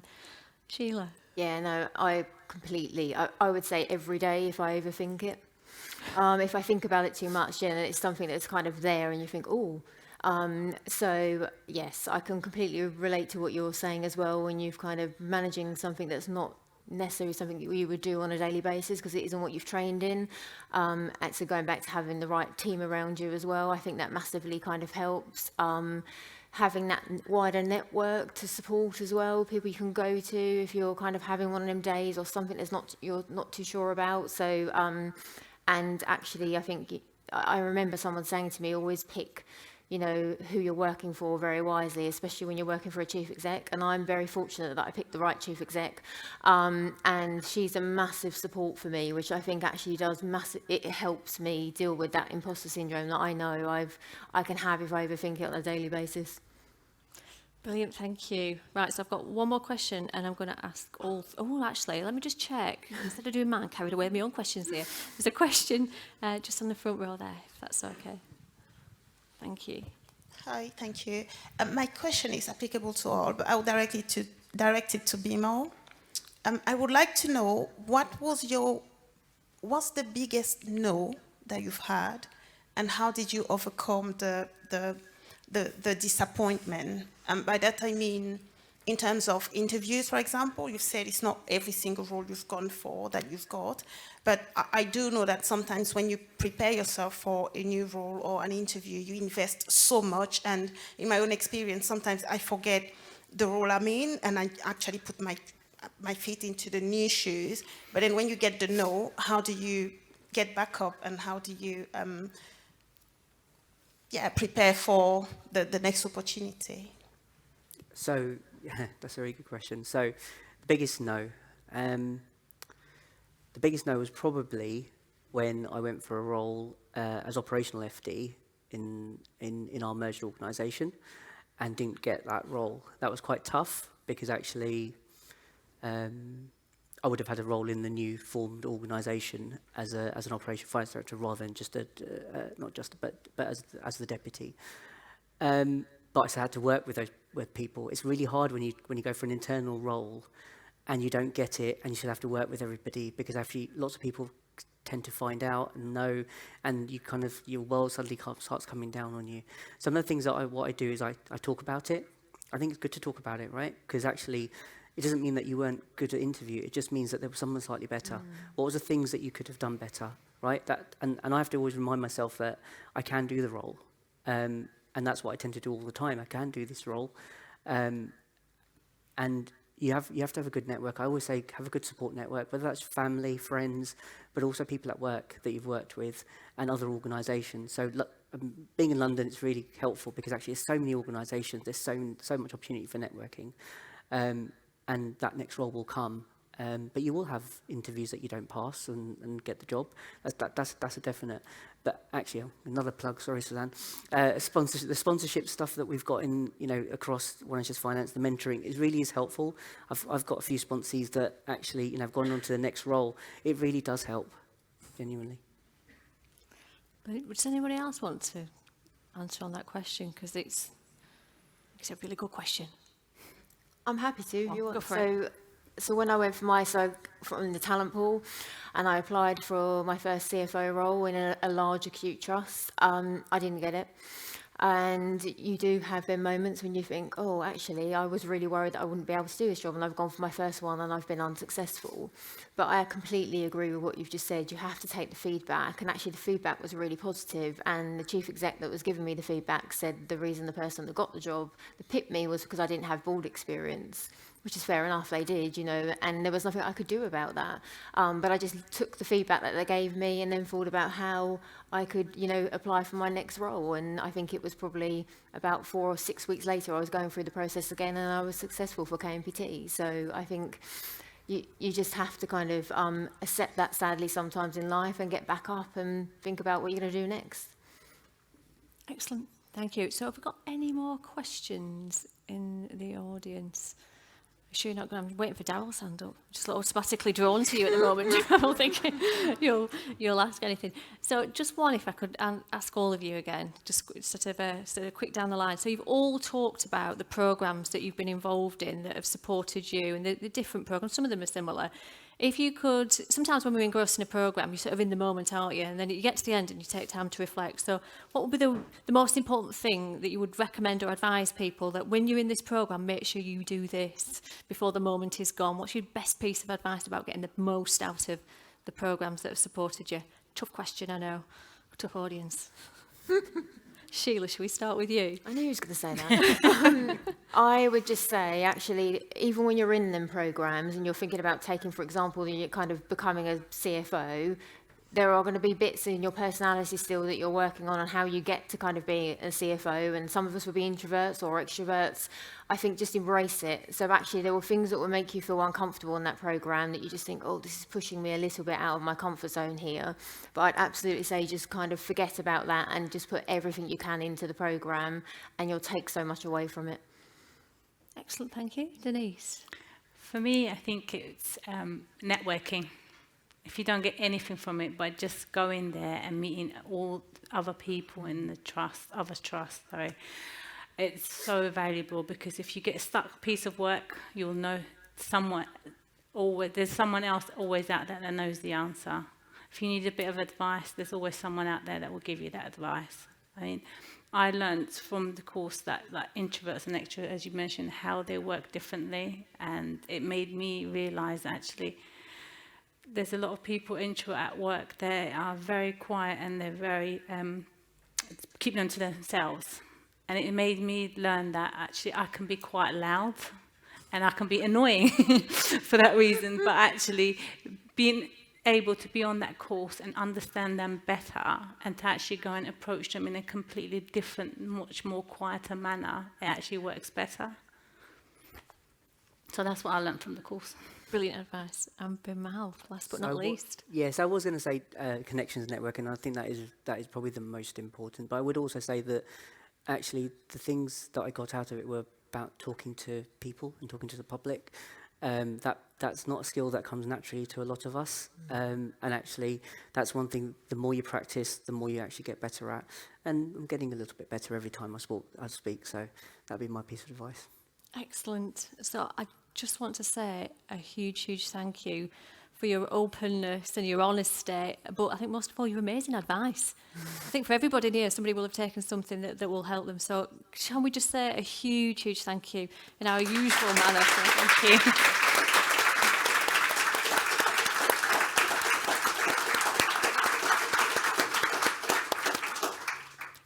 And even though Bimal kept apologising there for plugging these programmes, I really want us to plug the programmes. So if there's anything that you've heard about today, whether it's the talent pool or whether it's the Breaking Diversity Barriers pool, please do get in touch with the ONF team or get onto the website and see how you can get involved, because I think you've got 3 amazing examples of how successful they can be. So please do. Okay, thank you.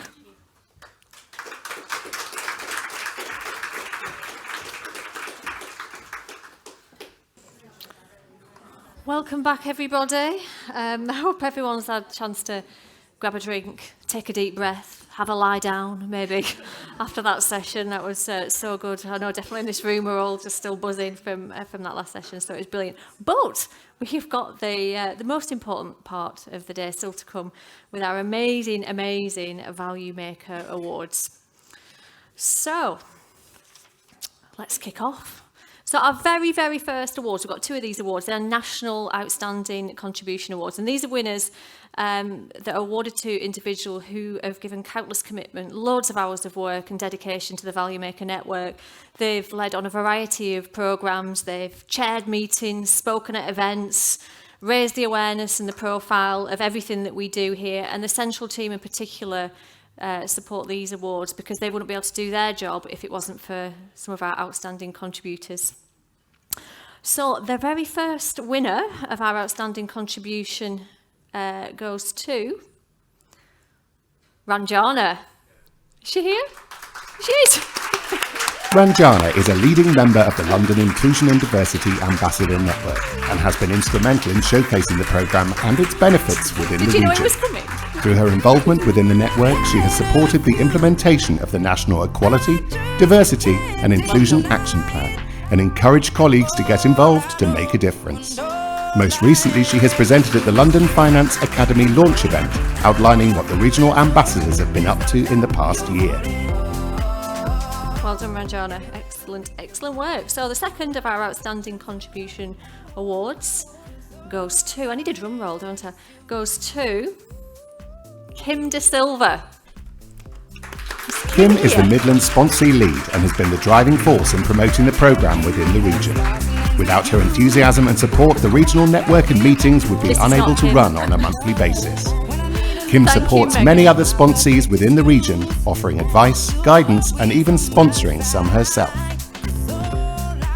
So as you might have noticed, Kim's not with us today, but huge congratulations to Kim, and thank you, Meg, for jumping in and collecting the award on her behalf. I've just to be mindful of, a lot of our viewers today are at home, so we will jump up and collect them if people are here present. So well done, Kim, and well done, Ranjana. Right, okay, so this takes us to the main section of our awards today, and I have to say we've had an amazing amount of nominations. Every single year we get more and more, and I know at times it's quite difficult, isn't it, to find the time to nominate, but not in the Value Makers Network. People always find the time to nominate their colleagues, so we've had a huge response, and a huge congratulations to everybody that has been nominated. A huge congratulations to everyone that's been shortlisted, and a thank you to everybody who took the time to put those nominations in. So we've got 5 categories that in the next set of awards, and the first one is for driving value for taxpayers, and the nominees are Joanne Hardcastle from Calderdale and Huddersfield NHS Foundation Trust, Claire Woodhead from the University Hospitals of Morecambe Bay, Sarah Dixon from NHS England, and Richard Jones from East Suffolk and North Essex NHS Foundation Trust. And the winner is Joanne Hardcastle. Joanne exemplifies an individual who strives to increase value in every piece of work they undertake. Joanne has been at Calderdale and Huddersfield NHS Foundation Trust for over 25 years and constantly adapts her thinking in line with latest NHS policies. She is always seeking opportunities to maximise value in each division and new initiative to influence and enhance patient services. Huge congratulations to Joanne. Okay, so our second award is for Finance Expert. And this is one that we always get a huge amount, because we've got so many finance experts, haven't we, in our community. So lots of applications for this one. But we have managed to get ourselves down to a short list of just 4. And they are Stephanie Ellaby from Nottingham University Hospitals Trust, Kay Bryan from Mid Yorkshire Hospitals Trust, Anthony Burnham from Greater Manchester Mental Health, and Helen Mulhern-Wilson from Bedfordshire Hospital NHS Foundation Trust. And the winner is Anton Burnham. The work that Anton has done over the past 20 years to manage the Greater Manchester Mental Health Finance Systems team has been invaluable to the department.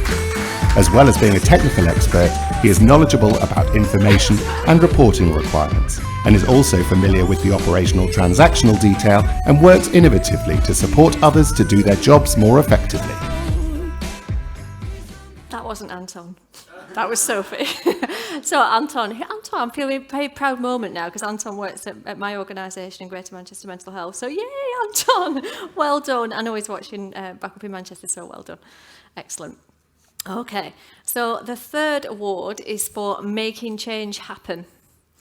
And this is somebody who not only works within their department, but helps work across departments to put new different practices into place. And so it's a really important one, because we need change, and we need to make sure we're recognising those people that stand outside of their comfort zone sometimes and really lead on this. So this is a really important award for us.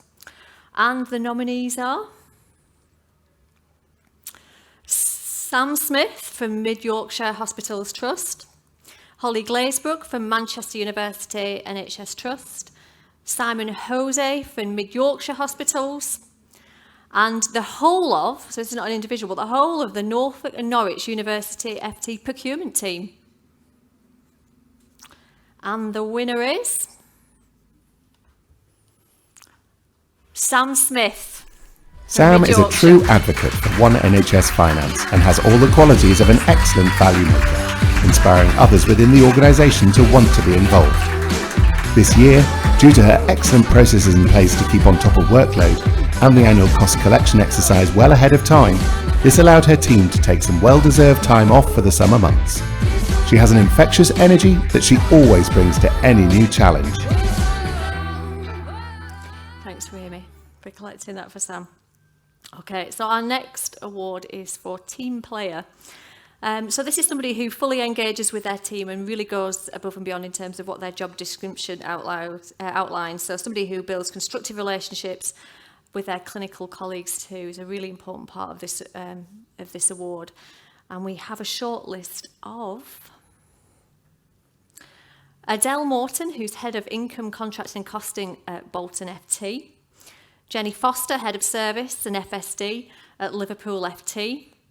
Jodie Martin, who's the Senior Strategic Finance Manager at Norfolk and Suffolk FT. And Michael Reynolds, who's a Senior Finance Assistant at the System for Leicester, Leicestershire and Rutland ICB. And our winner is Jodie Martin. Jodie is an inspirational colleague who has been instrumental in joining 8 organisations together to support the One NHS Finance programme. Her passion and enthusiasm open doors so colleagues are in the same virtual room, encouraging them to connect, collaborate and share best practice. She supported all organisations across Norfolk and Waveney and their accreditation process and has created key work streams for equality, diversity and inclusion, health and well-being, communications, talent management and many more. Thanks, Tiff, for collecting that on behalf of Jodie. I know she couldn't be here today, so huge congratulations to Jodie. Okay, so this brings us to our final award today, and this is our Finance and Clinical Educator Award. And the nominees are Andrew Roberts, who's the Finance Business Partner and of Primary Care Meds at Leicester and Leicestershire Rutland ICB, and Sonia Carey, who's the Senior Director Accountant for Bedfordshire Hospital. And the winner is Sonia Carey. Sonia is incredibly dedicated to her role as a finance and clinical educator. She devotes a lot of her time to educating colleagues about finance and raise awareness of the network and the benefits it has across our organisation and others. She always has time to help anyone or offer advice and support wherever needed.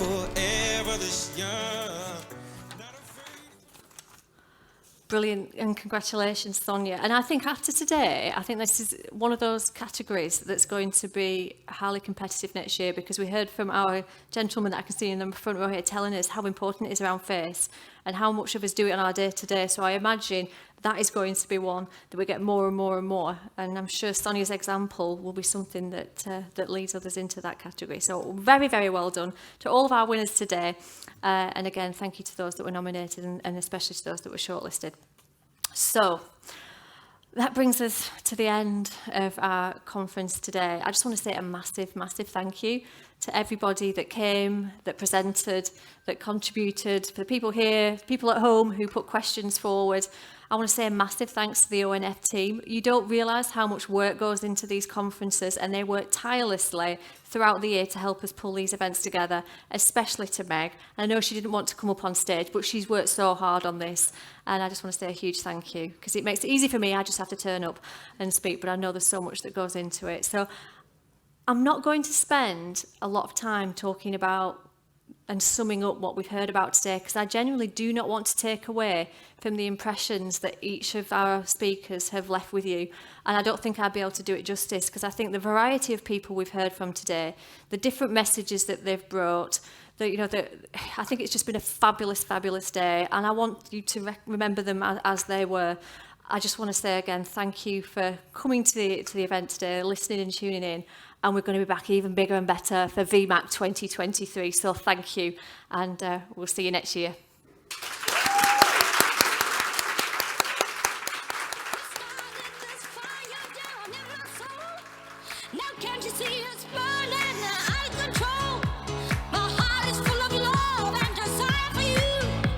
Now come on down and do what you got.